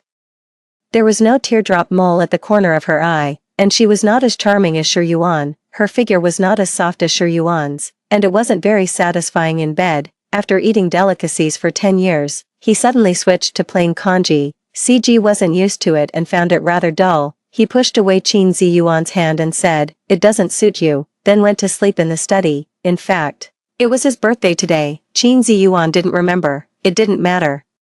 There was still Shi Yuan. In the past, she always prepared a gift half a month in advance and sent him a birthday wish at the right time, even during the Cold War. It was no exception. But this time, when the clock pointed to 0, the chat box with Shi Yuan was still silent. He couldn't help it and sent a message, "Aren't you going to wish me a happy birthday?" after waiting for more than 10 hours. He didn't get a reply. "Are you ignoring me?" When he sent the second text message, he received a striking red exclamation mark. Shi Yuan had blocked him. CG laughed out of anger. "Very well, her temper has gotten worse. It seems that he has to go to Hong Kong City in person, catch her back, and teach her a lesson." When he arrived at the Shi family's villa, it wasn't Shi Yuan who opened the door, it was her friend. The other person blocked the door and wouldn't let him in. "Shi Yuan isn't here."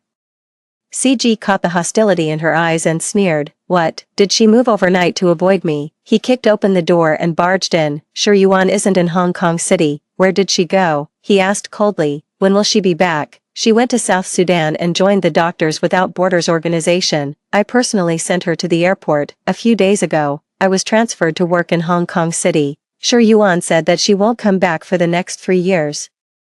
Since the house would be empty, she told me to stay here at ease. CG stumbled as he walked up the stairs. He could barely stand. "For the next 3 years, she won't come back." These words were like sharp hooks, piercing into his heart word by word, making it bleed. The door of the bedroom at the end of the second floor wasn't closed. It was Shi Yuan's room. The furniture and furnishings in the room were still the same, but all the photos of him on the wall were gone. CG suddenly realized something and rushed to the trash can. Sure enough, he saw the ashes left after the photos were burned, and the ring that still shone brightly despite the passage of time. Shi Yuan had erased all the traces of his existence and resolutely and quietly withdrawn from his life. CG stood there in a daze for a while, then he bent down, picked up the ring, and held it tightly in his hand with great care. The diamond dug into his skin, making him shed tears.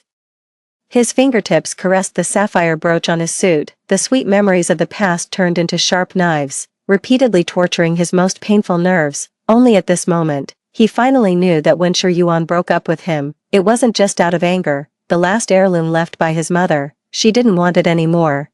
She didn't want him either. 13. At 3 o'clock in the morning, CG returned to the old house. He didn't sleep all night. There were thick dark circles under his eyes, and the stubble on his chin had grown out, but he still didn't feel sleepy. He wanted to go to the corridor garden to catch the wind. When he passed the back garden, he accidentally heard Qin Ziyuan talking on the phone with someone. This place was secluded, and few people came here. On a whim, he always stumbled upon some secrets. What's more, it was late at night. For example, now, The woman was sitting on the swing, swinging her legs, and her voice was filled with indescribable annoyance.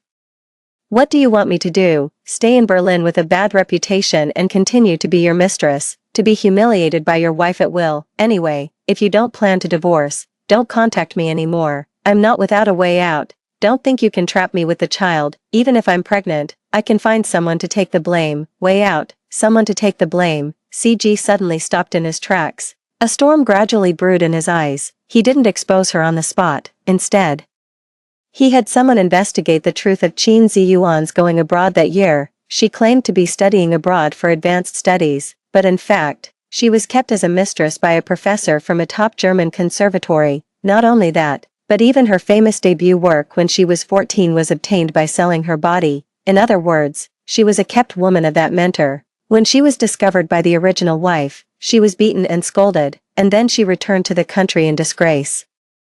The true face of the flawless Magnolia was revealed. It was ugly and unbearable. CG smiled self-deprecatingly. For the first time, he felt that this was retribution, the retribution for pushing Shi Yuan away. On the day of the showdown, CG didn't say anything. He just had a cold expression and raised his hand to slap her. Qin Ziyuan was stunned by the slap and asked with tearful eyes, "Gee, what did I do wrong?" A stack of photos was thrown at her. The photos were very revealing. In the pictures, she was naked, sitting on the professor's lap, playing the violin with a lascivious expression. The man's hand was wantonly kneading her breast. Qin Ziyuan was stunned for a few seconds and let out a scream. She tried to cover those photos with her hands, as if as long as she covered them, they would no longer exist. She grabbed his wrist almost pleadingly and made a pale excuse. Gee, listen to my explanation. It's not what you think. I didn't do it voluntarily. He forced me.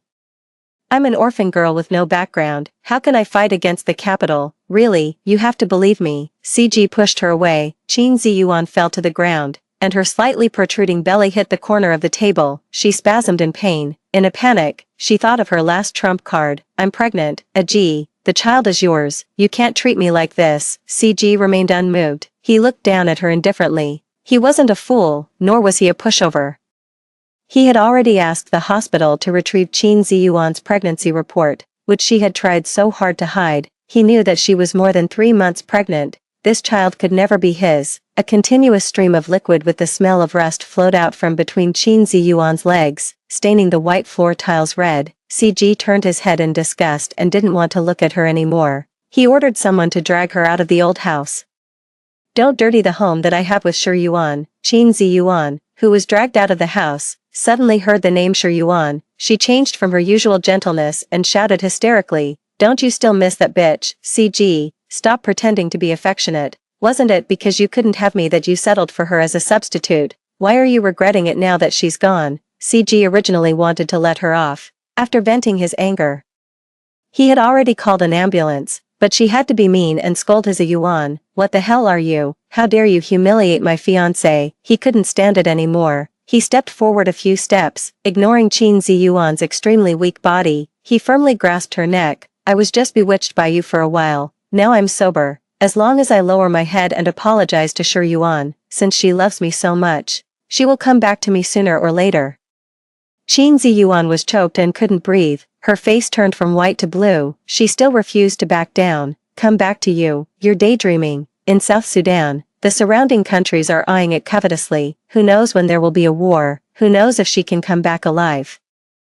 Suddenly, a thunderbolt flashed across the sky outside the window. CG's pupils suddenly shrank. He dazedly released his hands that were holding Qin Ziyuan. Endless panic and fear intertwined to form a dense net, trapping him tightly. Since he learned that Shi Yuan had stepped into that poor, backward, and war-torn place without saying a word, he had been muddled and trying to escape, he naively thought. When the 3-year term was up and she returned to the country with honor, he would definitely do everything he could, either pestering her or kneeling down and losing his pride. He could always beg for her forgiveness, but he never thought that in such a dangerous place, with such a difficult rescue mission, what if his Yuan couldn't come back? At that time, no matter where he searched, he would have no more chances. When he realized this, his heart ached, and a sweet and fishy taste welled up in his throat. He spat out blood all over the ground. 14.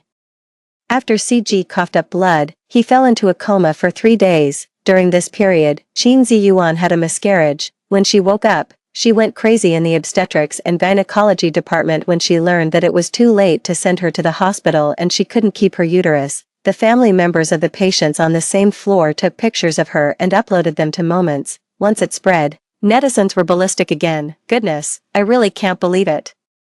There's actually a follow-up to this mess after so long. Qin Ziyuan and the young master of the C family are in love. It's nothing surprising that a handsome man and a beautiful woman had an affair. As far as I know, the child isn't young Master C's, it's her teacher's. The professor who helped her debut is almost 50 years old. Don't be so malicious. How can you spread rumors about a woman casually? At Qin Ziyuan's studio, gather evidence.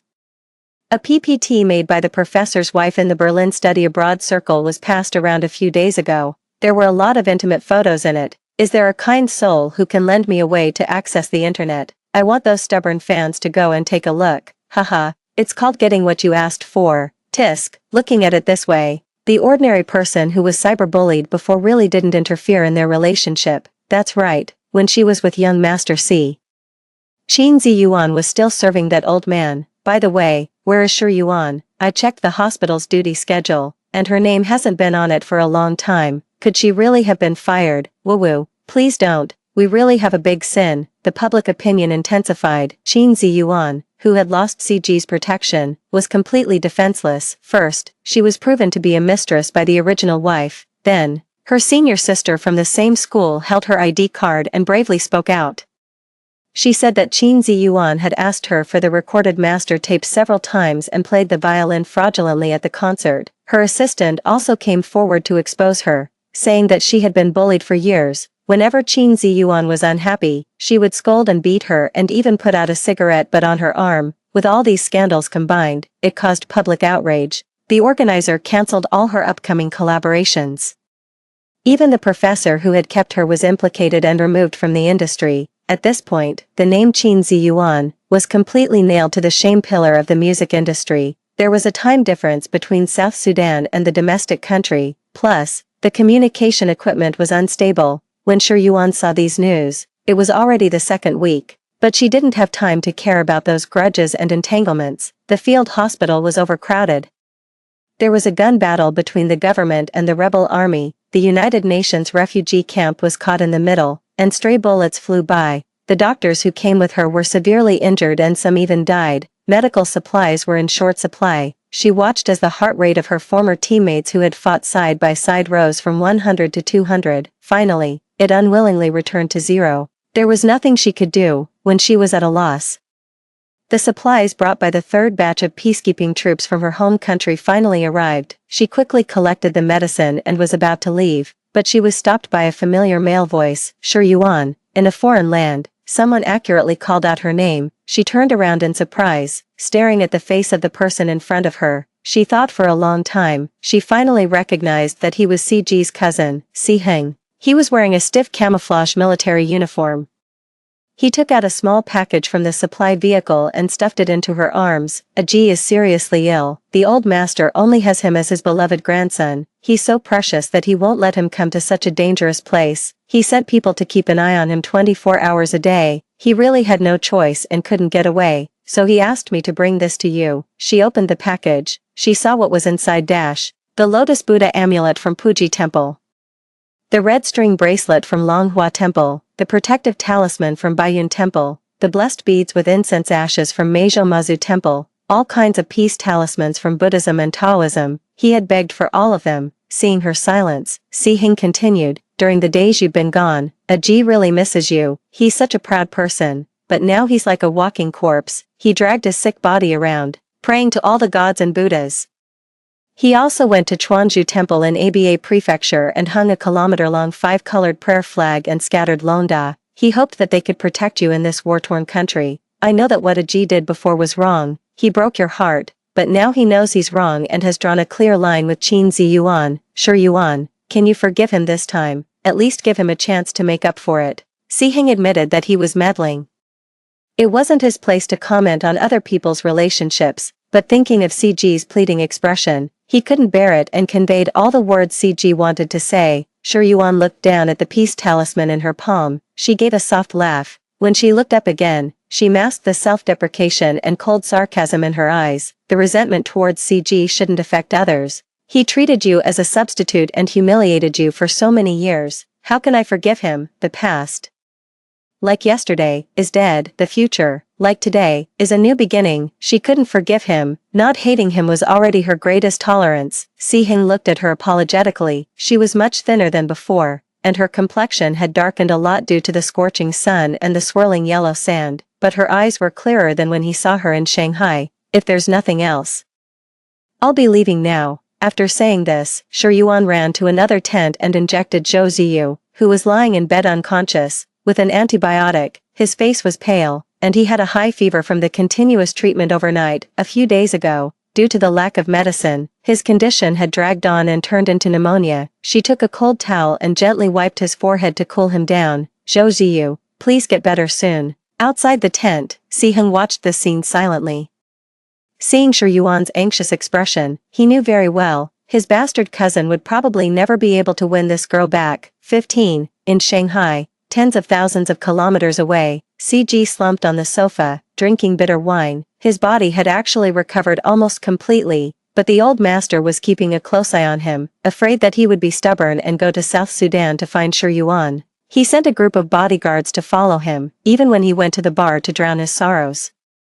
It was no exception. His friends knew that he was in a bad mood recently and tried to persuade him. Come on, brother G, being so gloomy all the time isn't good. Look, who have we brought for you? Hey, this girl looks exactly like Shi Yuan's double. The girl who pushed the door open was young and was wearing a black silk maid's rabbit costume. She knelt on the ground submissively and inserted a piece of watermelon with a fork and offered it to his mouth. He didn't take it. He lifted her face frivolously and sneered as he commented, so vulgar. The girl was humiliated for no reason and left with an embarrassed expression. Brother G, are you serious? Is it that except for Shi Yuan, no other woman can catch your eye? This is the most similar substitute we could find. CG tilted his head back and took a gulp of strong liquor. The smile on his lips was bitter. She does look like a Yuan, but she's not my Yuan. He smashed the wine glass and threatened. If anyone dares to bring any random woman in front of me again, I'll turn against them. He really intended to be faithful to Shi Yuan. Qin Zi Yuan had never received such treatment before. Everyone fell silent immediately and just buried their heads in drinking, not daring to say another word. The atmosphere was stagnant, until CG's phone vibrated. A few minutes ago, he asked his cousin if he had added Shi Yuan's WeChat. Everyone in his circle had been blocked and deleted by her.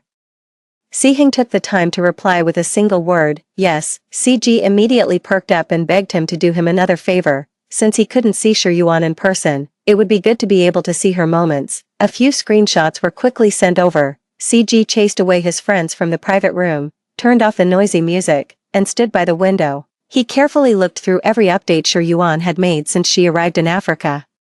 Si-Hing said that she had accepted those peace talismans. Did that mean she was willing to forgive him? When he clicked on the picture, CG's heart was pounding. 2025, 3, 7-11-38. On the first day here, the food was mixed with yellow sand. When little uncle picked out the sand for me bit by bit, the howling wind rang in my ears, along with the chaotic gunshots and the mournful cries from the banks of the Nile. I can't imagine how much suffering the people here have endured.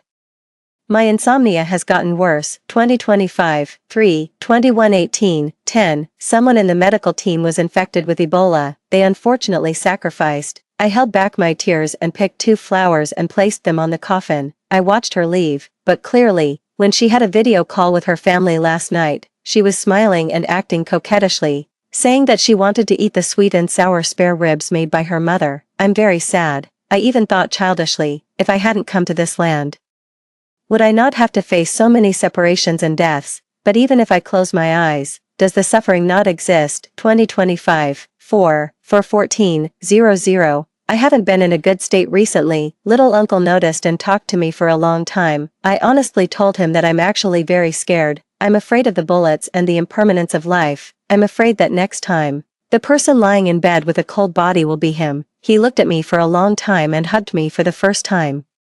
He said that he was also afraid of losing me, despite being afraid, but this is the meaning of our existence. 2025, 5/15-23-50. Just do good deeds and don't ask about the future. 2025, 5/21/2021, it's a Yuan's birthday today. She unexpectedly posted a photo of their hands interlocked. When he saw the hand in the photo, CG's eyes widened in shock. The piece red string that he had begged for while dragging his sick body step by step was on another man's wrist, the A Yuan who used to belong only to him.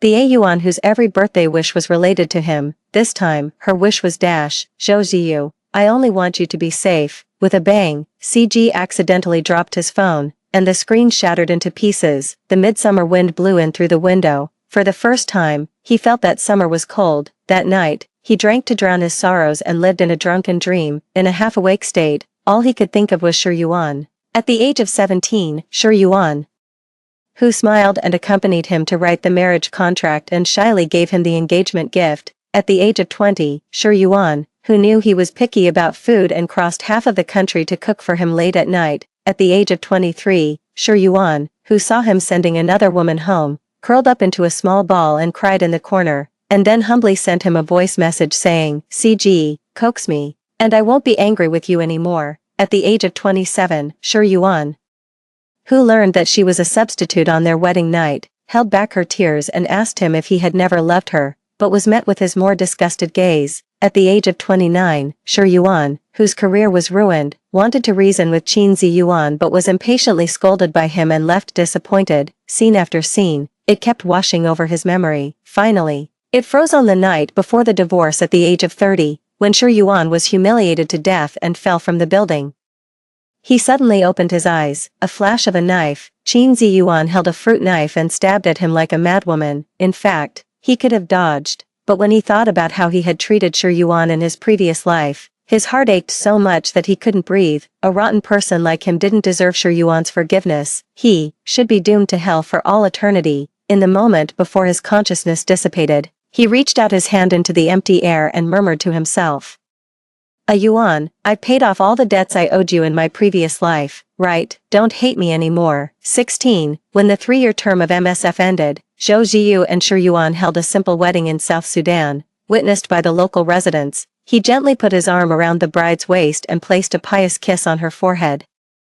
On the way back, he held a medical book in his left hand, with the medal awarded by the medical team inserted in the book, and held the little girl's hand with his right hand. Everything was so beautiful that it seemed unreal. Perhaps this was just an illusory dream. At the moment when he was closest to happiness, it came to an abrupt end. It was me who dragged my broken and stinking body and stumbled off the rooftop.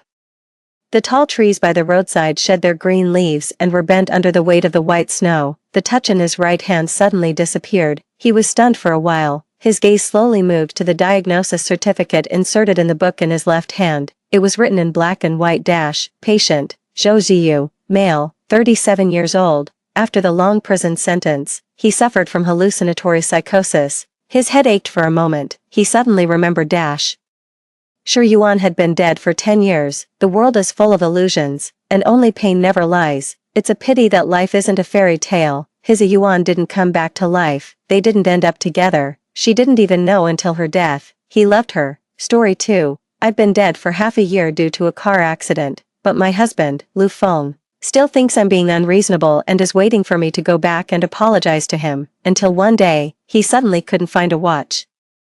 That watch was given to him by his childhood sweetheart. Since it was broken, I was asked to take it to the watch shop for repair. He called to question me. Qing, have you had enough of this nonsense? If we can't get along, we can get a divorce. Who are you trying to show this attitude to? Where did you put the watch I asked you to take for repair? Did you hide it from me? After all these years, you still can't get rid of your jealousy towards Wan. It was my sister's voice on the other end of the phone. Congratulations, Lu Feng. Qing is already dead. She will never be jealous of Lin Wan again. 1. I died in a car accident. That day, I had an argument with Lu Feng, just because I had just found out that I was pregnant and wanted to share the joy with him, but he was going to accompany Lin Wan to celebrate her birthday. I didn't let him go. He said I was being unreasonable and that if he had wanted to be with Lin Wan all these years, they would have been together long ago, and it wouldn't have been my turn to marry him. I was so angry that I smashed things at home and vented all the grievances I had accumulated over the years. He couldn't stand it and slapped me. Qing, have I given you too much leeway all these years? There was no feeling of being heartbroken. At that moment, I suddenly lost all hope. I turned around and left. Shen-Qing, if you walk out of this house today, don't come back, he threatened me from behind. As he wished, I really couldn't go back. When I drove away, I encountered a serious car accident, and both me and the baby died. My sister came to deal with my affairs. Perhaps she was too angry, so she didn't tell Lu Feng the news of my death. After I died, my soul somehow followed Lu Feng around. Maybe I still had some lingering attachments. I watched as he still went to celebrate Lin Wanwan's birthday that day. I watched as he prepared small gifts for her on every festival in the past 6 months. I watched as he would rush to accompany Lin Wanwan the moment she called, even if it was raining knives outside. Sometimes Lin Wanwan would kindly ask about me. Hasn't Shen-Qing come back yet? Did I cause the discord between you two? If so, I'll call Shen-Qing and apologize to her. It has nothing to do with you, it's her own fault.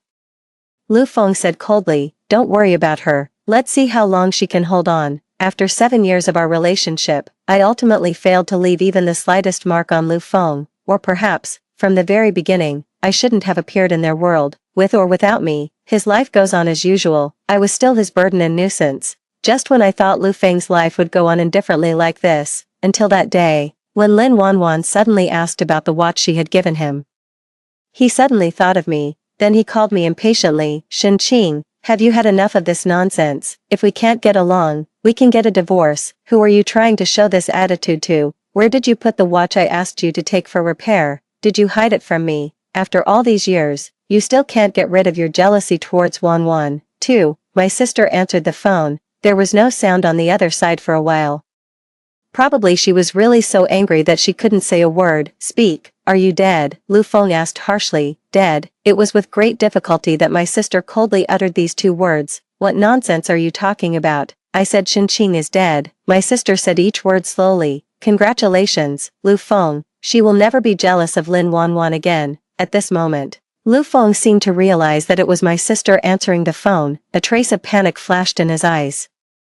And the next moment he said sarcastically, what kind of trick is Shen-Qing playing now? What, does she think I'll regret it just because she's pretending to be dead? You tell her that either she comes back obediently, or she really stays dead outside. She's dead. I said Shen-Qing is dead. My sister suddenly broke down and shouted at Lu Feng. She doesn't need you to regret it either, because you're heartless. Enough, Shen-He. I don't want to waste words with you. You don't need to interfere in my business with Shen-Qing. Give the phone to Shen-Qing. My sister hung up Lu Feng's phone directly. I saw that Lu Feng was so angry that the veins on his face popped out. Over the years, he had never been at a disadvantage when it came to my matters. In our quarrels, it was always me who compromised in the end. Suppressing his anger, he called me again. He said, ask Shen-Qing where the watch I gave her for repair is now. I need it urgently. I don't know. My sister said coldly, I asked you to ask Shen-Qing. Lu Feng, you really deserve to be struck by lightning. My sister said through gritted teeth. She knew all about me and Lu Feng, so she knew how good I had been to Lu Feng. It was precisely because of Lu Feng's current actions that she hated him so much. You, in the end, you only care about the watch Lin Wanwan gave you. To you, a watch is more important than Shen-Qing's life, isn't it? There seemed to be a hint of choking in my sister's voice, feeling it was unfair for me. Before Lu Feng could speak, my sister said angrily again, Shen-Qing is really dead, believe it or not, it's up to you. I won't answer your calls anymore. You'll dirty the path of Shen-Qing's reincarnation. 3. Lu Feng was hung up on by my sister again. All I could see on his face was anger. There was not the slightest bit of worry because my sister said I was dead.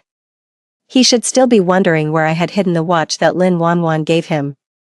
To him, the things given to him by Lin Wanwan were, of course, more important than my life. I still remember that at the moment of my car accident, I used my last bit of strength to call him, and he hung up on me without hesitation. At that time, he should have been thinking about how to celebrate Lin Wanwan's birthday. How ridiculous. I even began to wonder how I had managed to persevere all those years, but fortunately, I don't know if people really have no heart after death or if I have no feelings for Lu Feng anymore. Even if Lu Feng is being extremely heartless now, I don't seem to feel the pain in my heart. I just floated in midair and watched him indifferently. I watched as he gradually changed from being irritable to calm. After calming down, he became very dull, standing still in the same place without any reaction for a long time. I don't know what he's thinking, and I have no expectations of him.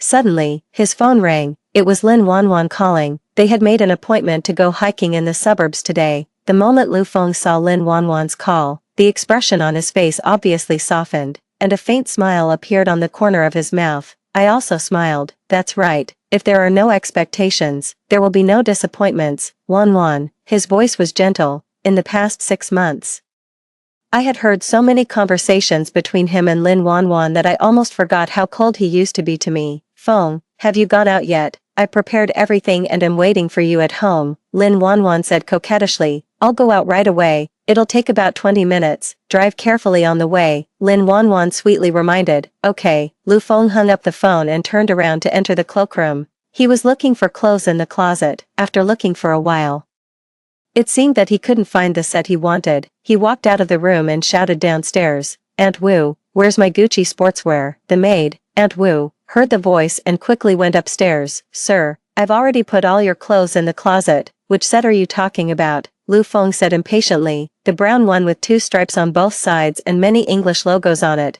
Aunt Wu didn't quite understand. She walked into the cloakroom and looked for it for Lu Feng. Is this the set, sir? No, Lu Feng said angrily. I've already looked for it just now. It's not here. In fact, the set of clothes was at the bottom of the closet. He just didn't have the patience to look for it properly. He would never waste his time on insignificant things or people, just like his attitude towards me in the past. Then I don't know. You're my maid, responsible for my daily life. You can't even find my clothes. Lu Feng raised his voice. Lu Feng's temper was obviously worse than usual today. Was he really in such a hurry to see Lin Wanwan? And Wu was also a bit embarrassed by what Lu Feng said. It took her a while to muster up the courage to say, in the past, your wife was in charge of taking care of your clothes. She said you were particular about your clothes and was afraid that I couldn't do it well. Why don't you just ask your wife directly?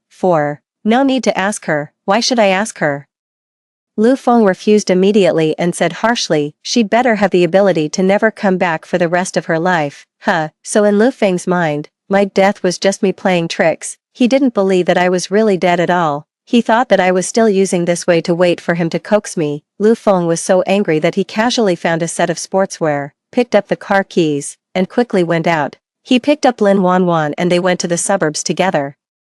They went hiking together and talked and laughed along the way. Whether I'm dead or not has no impact on him at all. Halfway up the mountain, Lin Wanwan suddenly acted coquettishly and refused to go any further. Feng, what's wrong with you today? Why are you walking so fast? I can't catch up with you. Lu Feng stopped and turned to look at her. I want to take a rest for a while. Then let's sit for a while. Lu Feng naturally took out a napkin, wiped the steps for Lin Wanwan, and let her sit on it. But he himself stood on the railing beside, looking at the scenery halfway up the mountain. Feng, what's wrong with you today? I feel like you have something on your mind. Lin Wanwan looked at him. You can tell me anything, and I'll share it with you. Nothing, Lu Feng replied. Maybe I've been under a bit of work pressure recently. I knew you were under a lot of work pressure, so I wanted to take you out for a walk and relax properly, Lin Wanwan said proudly, with a look of expectation on her face as if waiting for Lu Feng to praise her. Surprisingly, Lu Feng remained silent. Lin Wanwan's face showed a hint of displeasure, but she quickly hid it. After resting for a while, Lu Feng urged, it's getting late, let's go. I can't walk anymore. Can you carry me on your back? Lin Wanwan said coquettishly and deliberately added, I only weigh over 90 pounds. I should be much lighter than Shenqing, right? I was indeed much heavier than Lin Wanwan. But I used to be very thin. Later, in order to prepare for pregnancy, I forced myself to gain more than 20 pounds. I finally managed to get pregnant, but Lu Feng didn't care at all. He should have even disliked me for my fat body. Why mention her? Lu Feng's face suddenly changed. Lin Wanwan was slightly taken aback, probably because Lu Feng had never spoken to her so loudly before. Sorry. Lin Wanwan quickly apologized timidly. I didn't know. Did you two have another fight? No.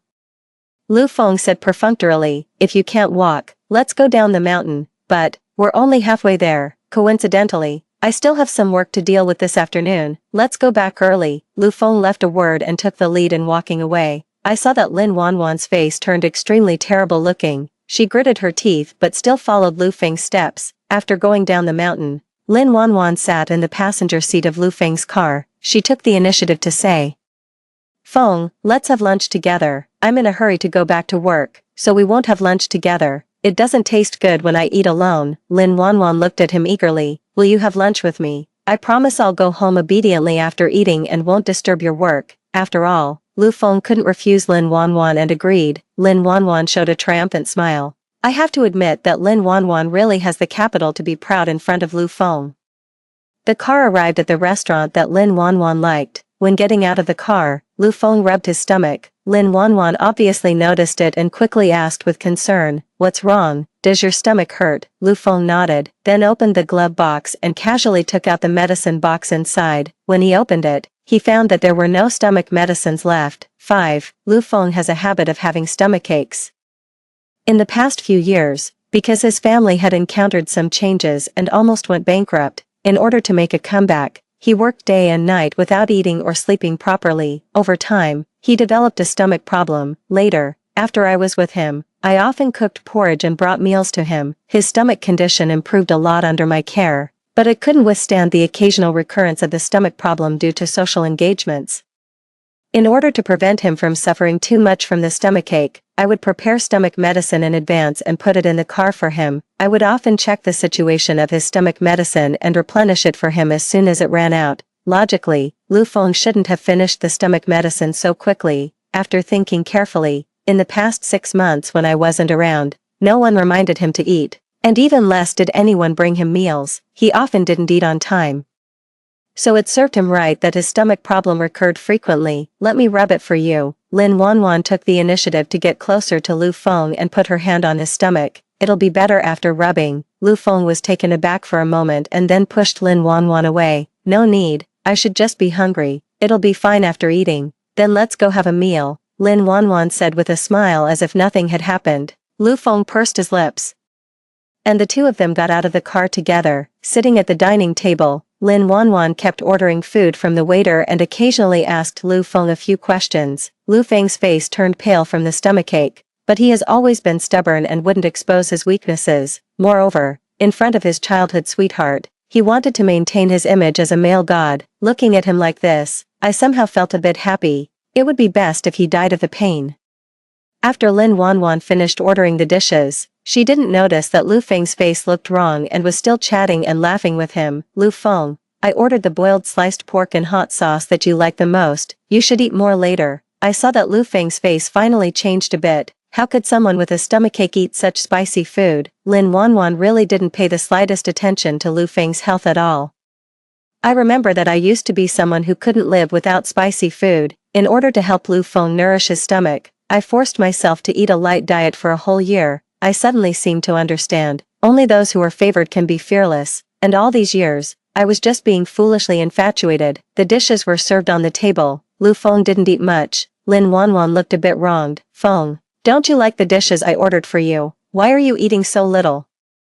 "I have a bad stomach and can't eat spicy food," Lu Feng said directly. "Ah, I didn't know that. What should I do? I'm sorry, Feng, I'm sorry." Lin Wanwan looked guilty as if she had made a mistake, with tears in her eyes, making her look pitiful. Lu Feng couldn't bear to see Lin Wanwan being sad the most. You know, at the slightest sound of thunder and lightning, if Lin Wanwan let out a whimper on the other end of the phone, Lu Feng would drive through the rain at night to accompany her.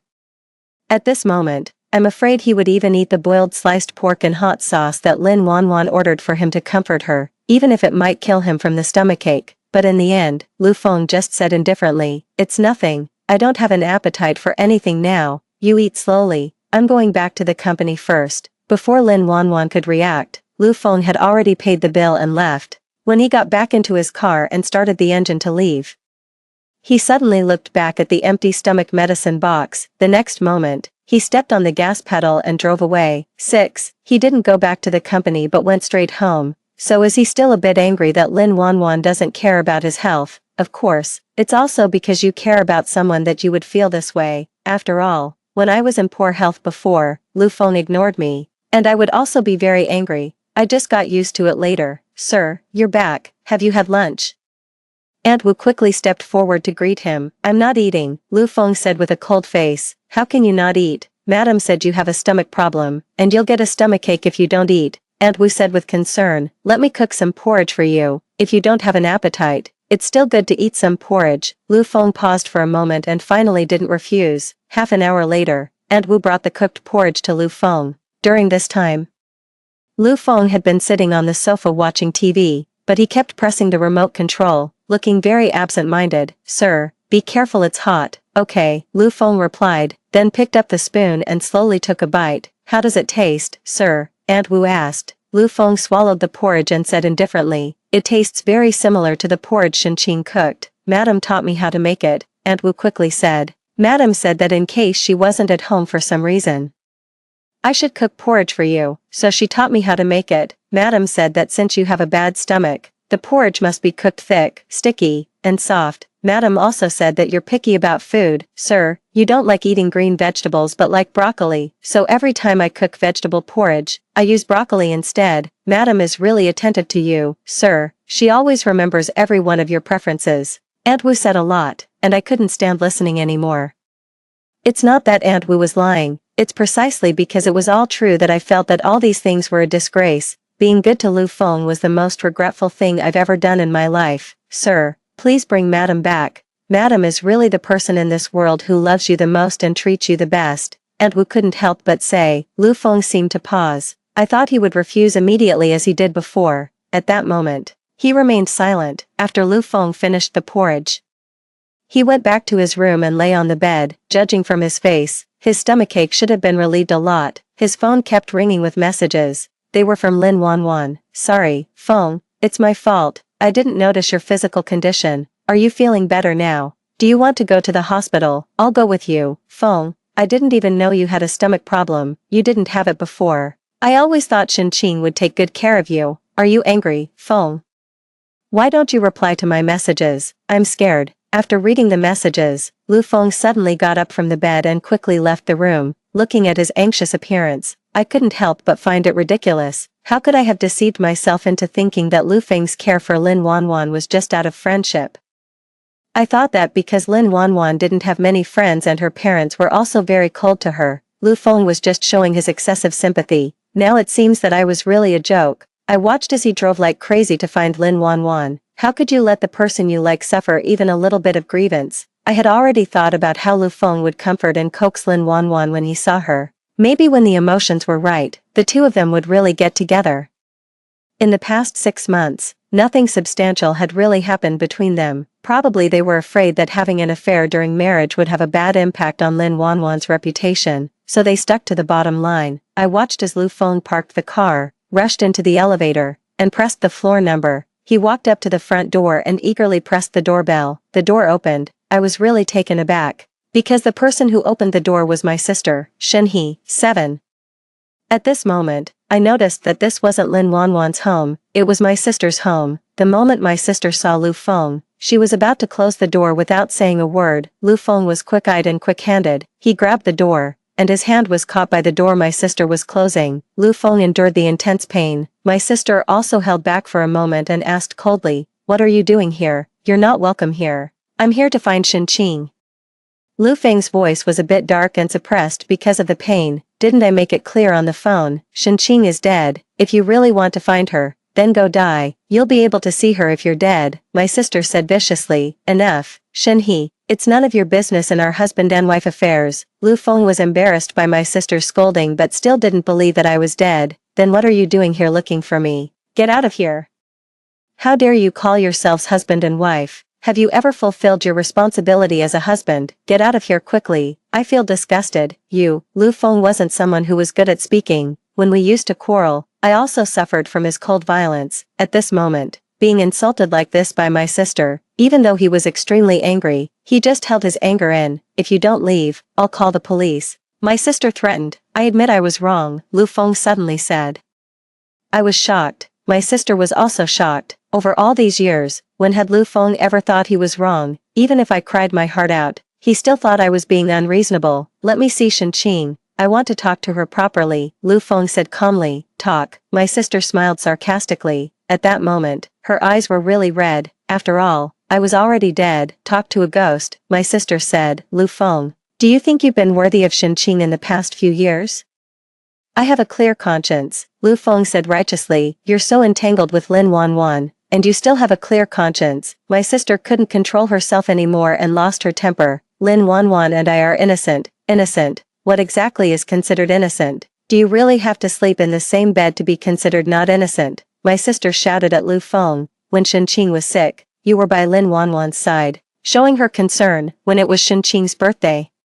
You went to find Lin Wanwan without hesitation at her call. When Shenqing was pregnant, you chose to go to celebrate Lin Wanwan's birthday. When Shenqing was jealous because of Lin Wanwan, you even blamed her for not being generous enough and being overly jealous. My sister became more and more broken down as she spoke. Lu Feng, do you really think you're a qualified husband? How dare you say you have a clear conscience towards Shenqing? Before Lu Feng could defend himself, my sister said excitedly again, don't forget that when you had nothing, it was Shenqing who accompanied you through the darkest days of your life, not Lin Wanwan. In the end, what did you give Shenqing? And what did you give Lin Wanwan? I gave Shenqing a home. A home? My sister smiled even more sarcastically. What kind of home is it? A home without a husband. A husband who is always by the side of other women is scarier than being a widow. Have you said enough?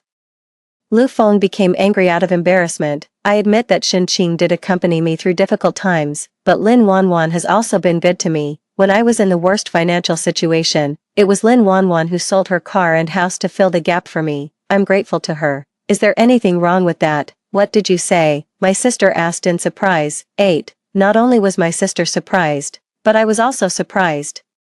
When did Lin Wanwan sell her car and house for him and provide him with funds to fill the gap? I couldn't help but start to recall the bits and pieces of my past with Lu Feng. I don't know if people will forget things after they die. I have gradually forgotten a lot of things from my life before. I only vaguely remember that I met Lu Feng when I just graduated from university and started working at Lu's group. At that time, Lu Feng had just joined the company too.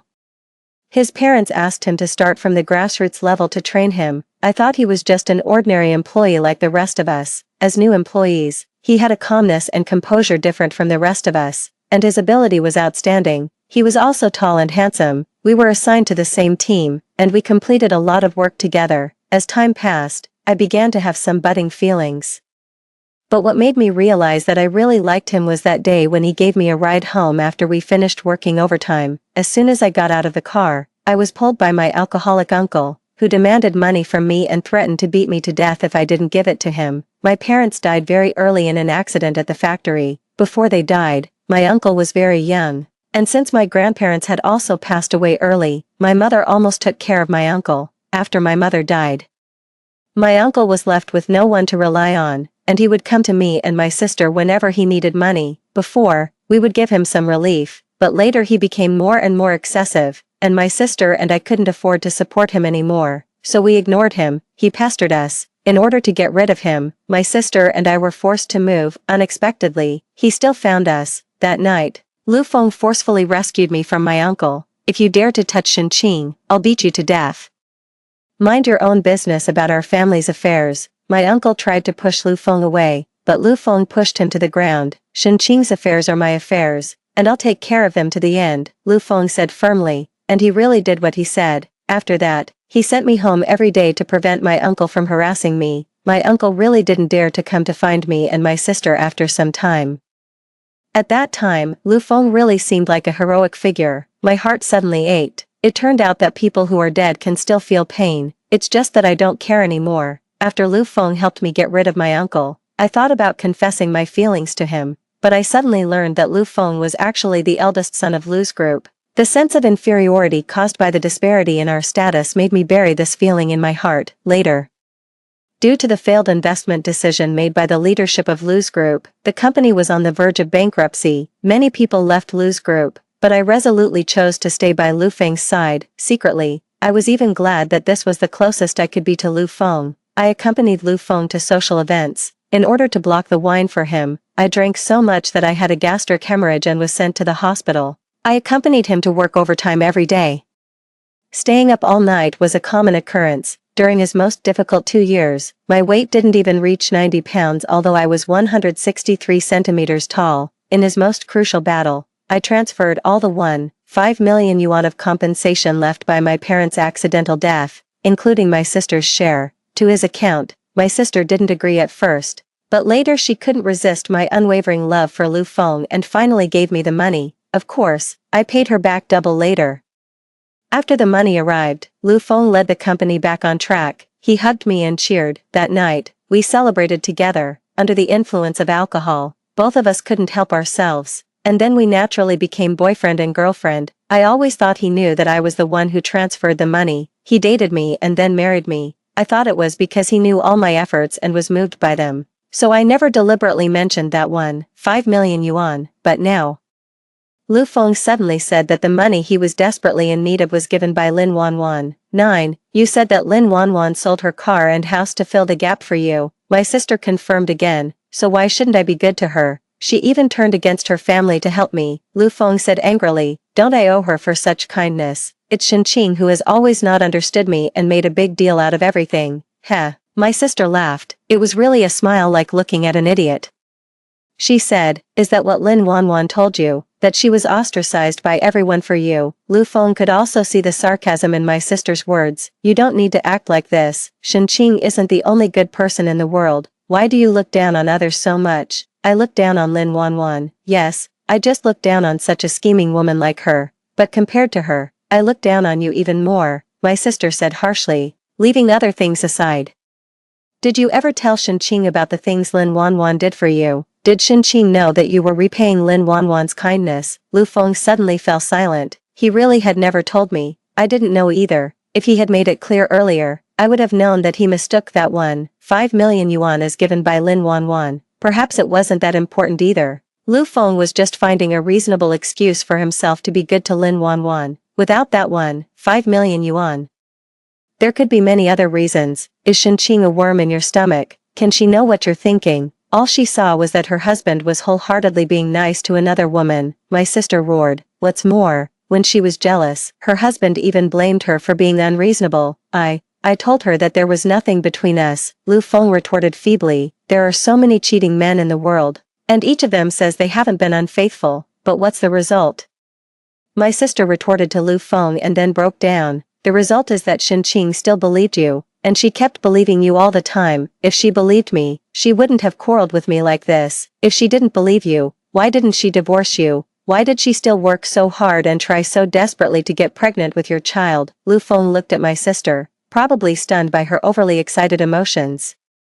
Do you know how badly Shenqing's body was damaged when she accompanied you to start your business? The doctor said that if she wanted to get pregnant, she had to gain weight like crazy. Everyone thinks it's difficult to lose weight, but in fact, it's the hardest for people who can't gain weight to put on weight. You have no idea how much suffering Shenqing endured for you. Lu Feng pursed his lips tightly and suddenly fell silent. Yes.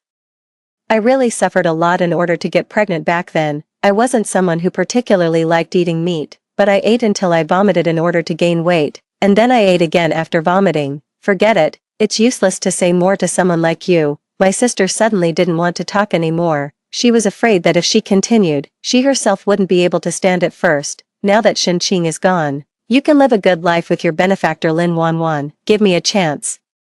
Lu Feng suddenly grabbed my sister, his eyes sincere. I want to talk to Shenqing again. My sister hesitated for a moment. I could tell that she really didn't want to pay attention to Lu Feng anymore. But finally, she suddenly agreed. Wait for me for a while. Okay. My sister turned around and went back to the room, changing into an outfit for going out. Isn't Shenqing inside? Lu Feng asked my sister. My sister didn't answer him and walked straight into the elevator.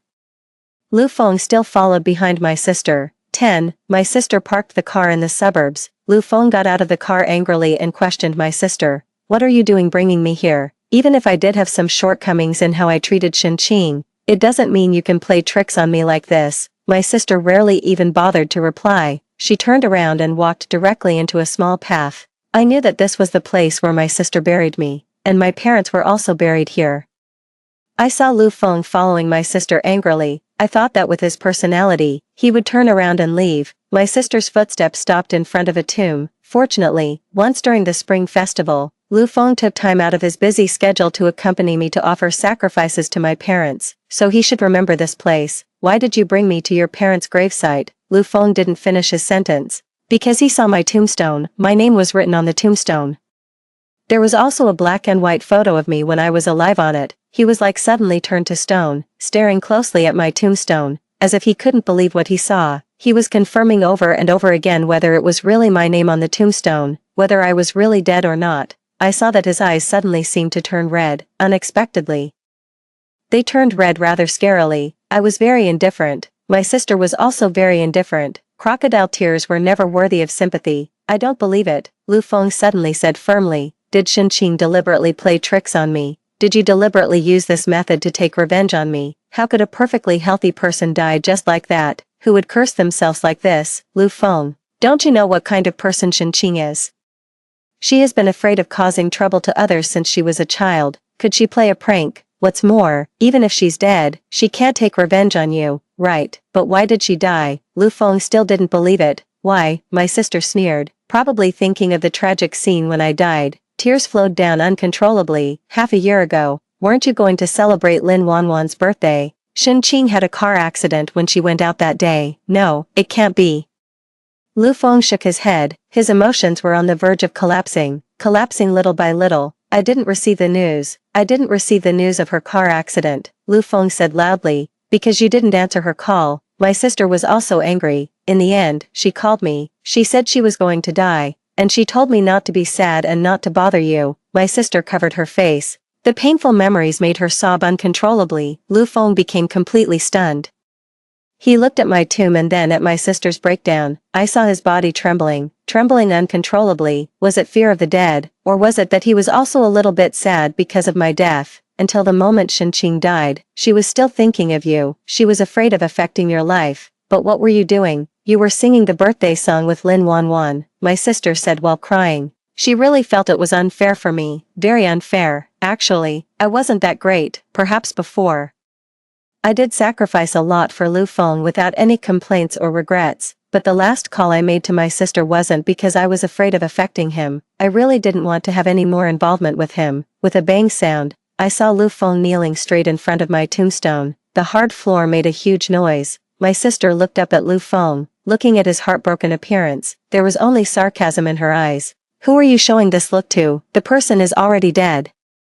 And Shenqing can't see it anymore. I could see it, but I didn't feel anything at all. I even found Lu Feng's current appearance very annoying. I always felt that the reason I couldn't be reincarnated was that he had always been blocking my way. 11. Suddenly, Lu Feng started kowtowing frantically in front of my tomb. There were loud sounds one after another, and he knocked his head until it bled. My sister watched his actions coldly. I was also a bit annoyed. If he wanted to die, he could do it far away and not disturb my peace. My sister never went to stop him. As a soul, there was nothing I could do either. I don't know how much time passed. Lu Feng suddenly stopped. The moment he stopped, his body curled up into a ball, and then there came a suppressed crying sound. Now he knows his head hurts. He deserves it. Lu Feng, I originally wanted to follow Shenqing's will and never bother you again, but since you want to atone for your sins, I'll tell you the truth. My sister took out my phone. This is Shenqing's phone. The notes on it record every bit of what happened between you two, and what your beloved childhood sweetheart, Lin Wanwan, did to Shenqing. Lu Feng turned his head woodenly to look at my sister. His eyes were blood red. This was an appearance I had never seen before. My body twisted and floated in front of my sister, really wanting to stop my sister's actions. I didn't want to give my phone to Lu Feng. It wasn't that I was afraid he wouldn't feel guilty enough. I just didn't care about his regret. To me, this person was as good as dead. Oh, no, the one who was dead was me. But still, everything he did to me now, I thought it was all unimportant. I saw Lu Feng tremblingly take the phone and then hold it tightly in his hand, so hard that his knuckles turned white. The password is your birthday, my sister said again. Lu Feng's body froze. The next moment, he started shaking even more violently. The redness in his eyes became more and more obvious. My sister got up and left. As far as my sister was concerned, she had done everything she could for Lu Feng, and the reason she could go this far was probably that she knew too well how much I had loved Lu Feng. She didn't want my love to disappear without a trace. In the desolate mountains, the wind was very strong. Even my soul was blown apart and was shivering. Lu Feng knelt in front of my grave for a long time, a really long time. Finally, he picked up my phone. He pressed the password, which was his birthday. The screen opened, and the desktop was our wedding photo. Lu Feng's Adam's apple kept rolling. Slowly, he opened my notes. I had the habit of keeping a diary. I used to write it in a notebook, and later, with the progress of technology, I wrote it on my phone. I had used this phone for 5 years. I was a nostalgic person, and I had been like this since I was a child. Otherwise, I wouldn't have wholeheartedly loved Lu Feng for so many years. 12. On month day, 2018, I bought a new phone and spent a large sum of money to get the same model as Lu Feng's. Today is really a wonderful day. On month day, 2018, Lou's group is on the verge of bankruptcy, and everyone is leaving. I won't leave. I don't expect to stay by his side for a lifetime, as long as he doesn't push me away. He won't push me away, will he? I really want to confess my love to him. On month day, 2018. Lu Feng praised that the porridge I cooked today was very delicious. I'm so happy. It's worth all the many failures I had before, and I finally succeeded. On month day, 2018, I feel so terrible after being drunk, but when I think that if I drink a little more, Lu Feng can drink a little less, I don't feel so bad anymore. On month day, 2018, the company has a funding gap of 1.5 million yuan. I accompanied Lu Feng to many banks, but the banks wouldn't lend us money. Seeing Lu Feng's anxious appearance, I couldn't help but finally ask my sister and wanted to take the inheritance left by our parents. That inheritance was left to my sister and me by our parents with their lives, and I know it's of great significance, but my sister is the best person to me in the world, and she still gave me the money. I promise that when I become successful in the future, I will definitely treat my sister even better. On month day, 2019, Lu Feng finally won the project, and Lu's group finally got back on track.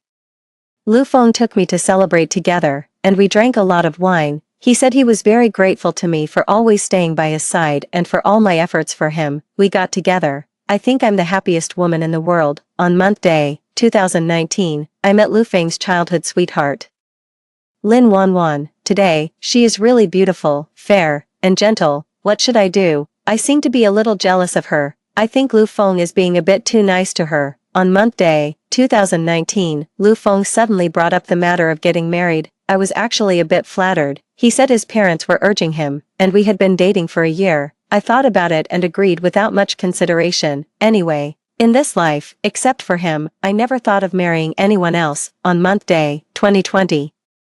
On our wedding night, Lu Feng went to Lin Wanwan's place. He said that there was a power outage at Lin Wanwan's house and she was afraid of the dark. He would come back when the power was restored, but that night, he didn't come back at all. I also received a WeChat message and photos sent by Lin Wanwan. She said, "Borrow your husband for one night, I'll return him to you tomorrow." The tone was clearly showing off. On month day, 2020, Lu Feng spent more and more time with Lin Wanwan. He would go whenever Lin Wanwan called him for anything. I complained to him, but he said I was thinking too much. He said that if he and Lin Wanwan wanted to be together, they would have been together long ago and it was impossible to wait until now. Although I was very angry, I really believed him. I believed that he wouldn't betray me. On month day, 2021, I thought I could keep tolerating Lu Feng. I could also deceive myself and comfort myself every time Lu Feng left, saying that he was just going to meet an ordinary friend. Everyone has their own social circle. But Lin Wanwan kept sending me photos of her and Lu Feng. She said, "Shenqing, don't mind, Lu Feng and I have been like this since we were children. There's nothing between us. What kind of confession without being questioned is this? Is it a provocation?" On month day, 2022, I don't want to write anymore. The original intention of my diary was to record happy things, but now it seems that it's all negative emotions. I can't stand the relationship between Lu Feng and Lin Wanwan more and more. I don't know how long I can hold on. I'm almost at my limit. On month day, 2022, I'm finally pregnant. I stared at the ultrasound report in silence for a long time. Was I happy, or anxious? I had actually been looking forward to this child for a long time. Since I got married to Lu Feng, I had wanted a crystallization of our love.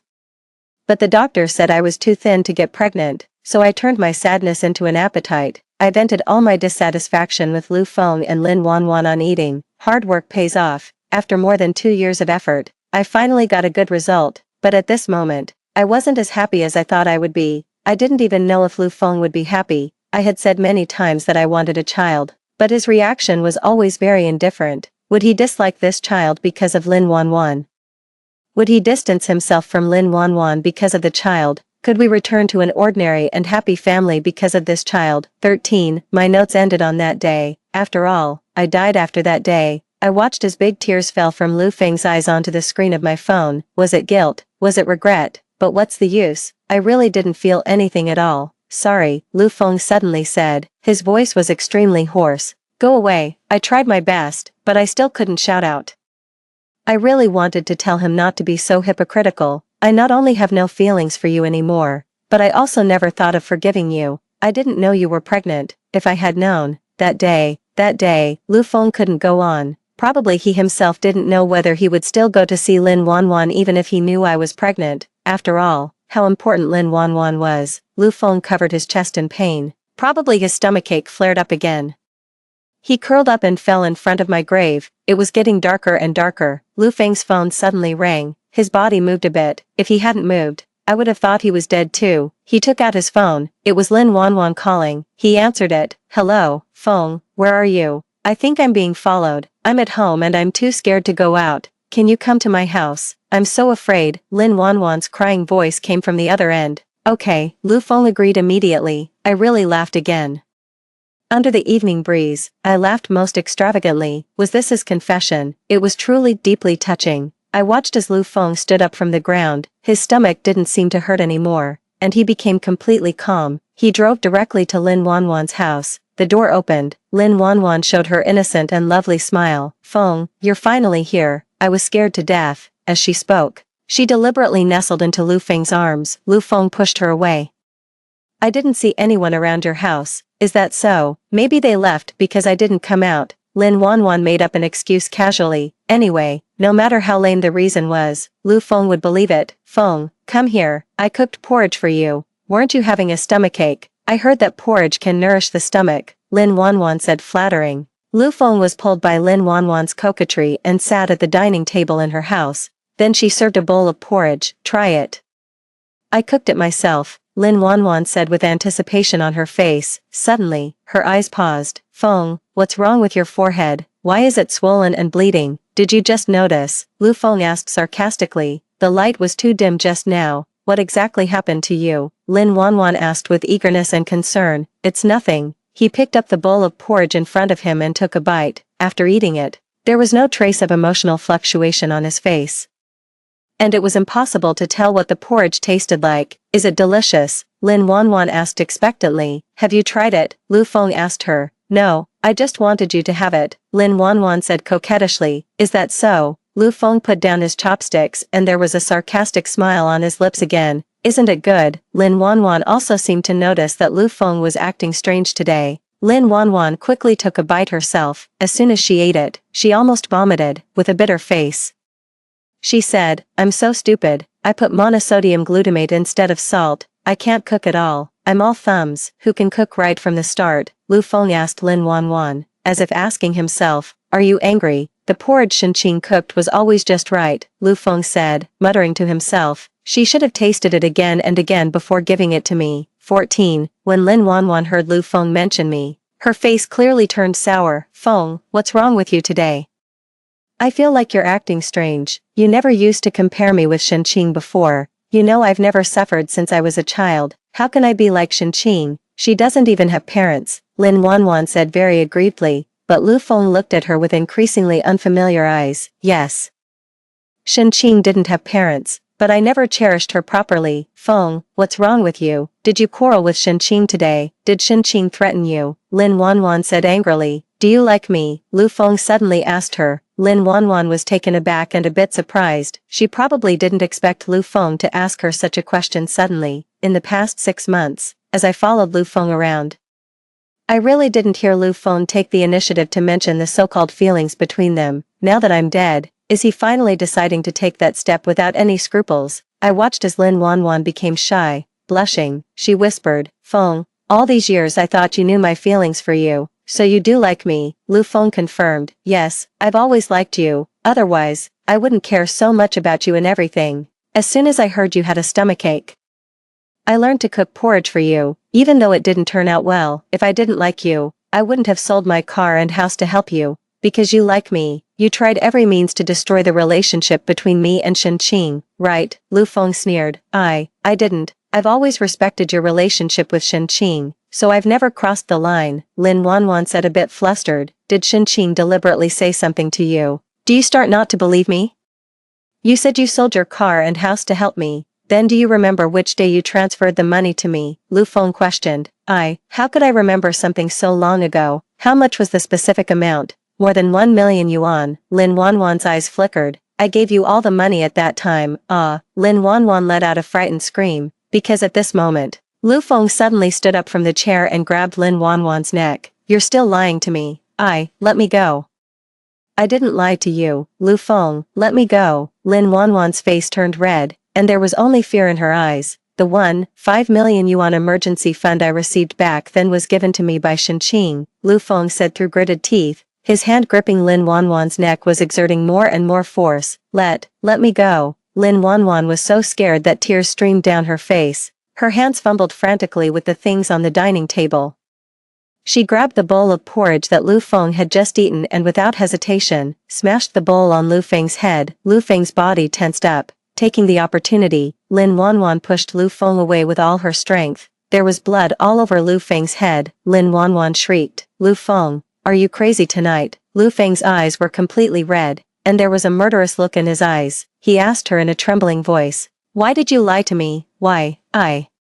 It's because I like you that I did this. Lin Wanwan admitted the truth. Probably she also knew she couldn't deceive anymore. I just went abroad for 2 years, and you got together with Shenqing. Clearly, we were the couple. She didn't deserve you at all. The one who doesn't deserve me is you, Lu Feng said harshly. Why did you go abroad during the 2 most difficult years for me? Were you afraid that I would drag you down? Right, Lin Wanwan couldn't find an excuse to refute for a moment. I watched their argument in the air above, and I just found it ridiculous. After all these years, is Lu Feng, who is so smart, finally willing to see clearly what kind of person Lin Wanwan is? 15. You really deserve to die. The hatred in Lu Feng's eyes became stronger. Don't do anything stupid, Lu Feng. Killing people requires paying with one's life. I'll call the police. I'm going to call the police right away. Lin Wanwan was shaking as she held her phone. Before she could make the call, Lu Feng snatched the phone and threw it on the ground. The next moment, he grabbed Lin Wanwan's neck again, dragged her body to the outdoor balcony, and was about to throw her downstairs. Lin Wanwan desperately clung to the railing and kept screaming, don't kill me. I'm so sorry. I shouldn't have lied to you like this. And I shouldn't have destroyed the relationship between you and Shenqing. Lin Wanwan was really scared. She kept begging for mercy. Let me go, Lu Feng, let me go. I'll go and apologize to Shenqing. Okay, I'll apologize. Lu Feng's face became even more cruel. Shenqing is already dead. Where are you going to apologize? Lin Wanwan was taken aback. She thought she had heard wrongly. Shenqing is dead. Lin Wanwan, Shenqing died because of you, and she's been dead for half a year. Lu Feng roared at her. If you want to apologize to her, go down there and do it. No, I didn't kill her. I didn't harm her. Lin Wanwan was so scared that she cried. You insisted that I accompany you on your birthday that day. When Shenqing left in a fit of anger after arguing with me, she had a car accident and both she and the baby died. Lu Feng said harshly, if it weren't for you, Shenqing wouldn't have died, and Shenqing and my child wouldn't have died together. How can you blame me? You came here of your own accord. It was you who killed Shenqing. What does it have to do with me? Lin Wanwan resisted desperately. Lu Feng pushed her hard. Lin Wanwan's upper body was hanging in the air. She lived on the 16th floor, and if she fell, she would surely die. Yes, I also killed Shenqing, so we'll die together and atone for her. Lu Feng said each word slowly. The strength in his hands was also increasing. I just floated on the balcony and watched them struggling. Was I happy? Not completely. There's always a sense of pleasure in getting revenge, but it's hard to say how happy I was. After all, I'm already dead, and no matter what fate they meet, it can't bring my life back. Just treat it as watching a play. In the end, the play wasn't very satisfying either, because Lin Wanwan's screams attracted the attention of the neighbor next door. The neighbor called the police. At the critical moment, the police pulled both of them down from the balcony. Lin Wanwan was sent to the hospital. Lu Feng was arrested on the charge of intentional injury, then he was detained in the detention center. His parents came to get him released on bail, but he refused. However, Lin Wanwan came to visit him halfway. When she came, there was still a circle of blue and purple swelling on her neck, which was the mark left by Lu Feng almost strangling her to death. Lu Feng, Shenqing is already dead. Is it worth it for you to let us end up like this because of her? Lin Wanwan asked him. The most unworthy thing for me is that I didn't kill you to be buried with her, Lu Feng said through gritted teeth. Shenqing is such an ordinary woman. She doesn't deserve you at all, but you're even willing to give up your life for her. It's me who doesn't deserve her. I defiled her love for me. The thing I regret the most in my life is that I hurt her because of you. Lin Wanwan laughed out of anger. I came here today to talk to you properly and then withdraw the lawsuit against you. Since you're so unrepentant, then just stay in jail and eat the prison food. Anyway, for me, besides you as a person, what I care more about is your money. Yes, you're right, I never gave you that money, I lied to you. Who asked Shinqing to do good deeds without leaving a name? She deserved to have the credit taken by others. You're also right, I was deliberately trying to sow discord between you and Shinqing. I did send Shinqing the photos of our ambiguous moments from time to time. I thought that within a year or two, Shinqing would be clamoring for a divorce. That silly woman actually endured you for more than 2 years. 16, that's enough, Lin Wanwan, that's enough. Lu Feng suddenly became extremely irritable. He stood up and wanted to strangle Lin Wanwan to death. Lin Wanwan stepped back 2 steps in fright. At this moment, the prison guard also held Lu Feng down firmly. Behave yourself. Just stay in jail slowly. Lin Wanwan didn't bother talking to Lu Feng anymore. She turned around and left without mercy. I watched Lu Feng's embarrassed and desolate appearance and still felt nothing. Once you let go of someone, there really won't be any more emotional turmoil. Later, Lu Feng was sentenced to 3 years in prison on the charge of intentional injury. On the day Lu Feng entered prison, my soul could suddenly leave his side. I started wandering around. I went to see my sister. My sister finally found a good partner. I watched her get married, watched her get pregnant, and watched her gradually get out of the shadow of my death. 3 years passed, my soul was still wandering around, but I became more and more exhausted. That day I saw a person who seemed somewhat familiar, but I couldn't remember who he was no matter how hard I tried. He had a crew cut and came out of the prison. After coming out, he went to my grave. Strange, why did he come here? I watched as he squatted in front of my tombstone. His thin and bony fingers gently stroked the photo on the tombstone. He said, Shinqing, I'm sorry, Shinqing, is my name Shinqing? I regret it, I really regret it. I saw that there was only pain in his eyes. It seemed as if his heart was being torn apart. I like you, I've always liked you. Regarding me and Lin Wanwan, I admit that I had feelings for her before, but after getting to know you, I only loved you. I really didn't fail to notice your company that never left me for so many years. All that's left for Lin Wanwan is just gratitude for her help. I thought she did everything she could to help me, so I wanted to be as good to her as possible to make up for my guilt towards her. I also always thought that since I was married to you, I belonged to you, and I didn't need to owe you anything anymore. I even took your kindness to me for granted, after getting used to your unconditional dedication.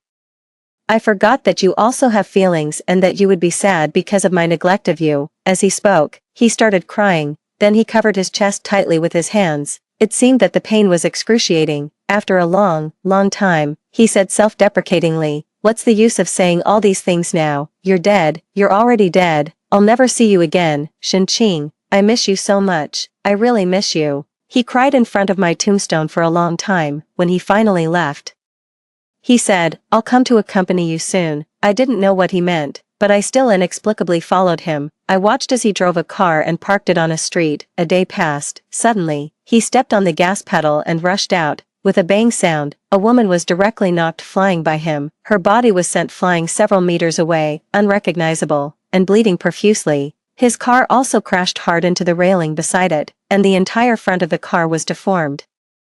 I was clearly a ghost, but I was still scared when I saw such a terrifying and bloody scene, so without thinking, I turned around and floated away. The moment I left, I heard someone calling me, Shinqing, is that you, Shinqing? Have you always been by my side? I was scared. I just felt that the person chasing me behind was very terrifying. As I floated, my consciousness became more and more confused, and my soul became more and more scattered. I knew that I was going to leave this world. Leave forever. At the moment my soul dissipated, in a hospital delivery room, the crying sound of a newborn baby rang out. Extra chapter. I crashed into Lin Wanwan and killed her. Both she and I should atone for our sins to Shinqing. It turns out that dying in a car accident can be so painful. After Shinqing had that car accident back then, how much pain must she have endured to be able to call me? But I, mercilessly, refused to answer. I thought she was going to stop me from going to celebrate Lin Wanwan's birthday again. Finally, I'm dead. I deserve to die 1,000 deaths. My soul left my body. Suddenly, I saw Shinqing. It's her, isn't it? I can't be wrong. For the past 3 years, in my dreams day and night, it's always her shadow. I chased after her figure, but she floated away faster and faster. Don't go, Shinqing, don't go. I was in a complete panic because I saw her figure becoming more and more transparent. No. Please don't leave me. I finally caught up with her with great difficulty and reached out my hand, wanting to hold her in my arms, but I just grabbed at the air. Shenqing disappeared in front of me, leaving not even a trace. I went crazy looking for her everywhere. I called her name like a madman. Shenqing, Shenqing. I kept searching. I searched every corner of the streets and alleys. Shenqing, don't hide, I was wrong. Please don't hide from me. Okay. Later, I saw a little girl. I saw that little girl who looked so much like Shenqing. She had such a bright smile. Her parents loved her so much. Wait a minute, why does the mother of this little girl look so familiar? Do I know her? It seems that I only know Shenqing. Shenqing gradually grew up. She became a graceful and beautiful young woman. So many boys liked her. Finally, she accepted the most outstanding one of them. I watched them fall in love, watched them embrace, watched them kiss, and watched them have a relationship. It turns out, this is what it feels like to watch the person you like be with someone else. This is the feeling of being in such excruciating pain. I'm sorry, Shenqing, I'm sorry. After that, Shenqing got married. She was wearing a wedding dress, and there was a happy smile on her face. I should have blessed her, but my heart really hurt so much. Not long after the wedding, Shenqing got pregnant. Her husband was very happy. He picked her up and spun her around. Wishing he could give her the best things in the world, they went for prenatal checkups together, did prenatal education for the baby together, and looked forward to the arrival of the baby together. Shenqing was about to give birth. Her husband was even more nervous than she was. Shenqing was in the delivery room for a long time. My soul couldn't enter that place, and I couldn't accompany her. I even felt that my soul was gradually dissipating bit by bit. I knew that I was going to leave completely. I just wanted to take one more look at Shenqing and her child before I left. The child I once owed Shenqing. I could never repay her for it. Heaven is indeed fair. Someone like me, who is deeply guilty. How can I be worthy of experiencing Shenqing's happiness? In the end, I didn't see Shenqing again, nor did I see her child. I just felt a powerful force pull me violently. I suddenly opened my eyes. In front of me were my old parents. Once vigorous, they now had white hair. A phone. You're finally awake. You've been asleep for a full 25 years, my mother sobbed. My father was also silently shedding tears beside her. So, I'm not dead, I'm still alive. Was the Shenqing I saw just a dream? After a few days of recovery, I was finally able to sit in a wheelchair. I was pushed along the corridor of the hospital. Two people walking towards me made my eyes turn red in an instant. I watched her affectionately hold her husband's hand, and her husband was holding a little baby in his arms. Happiness was radiating from both of them. They were teasing the little baby as they walked. When they passed by me, no one noticed me. After a while, she turned her head. If you walk out of this house today, Shenqing, don't come back. He threatened me from behind. I couldn't stop crying. But there was a trace of disgust in her eyes. Her husband asked her, do you know him? She shook her head. No, I don't. Then she left with her husband. As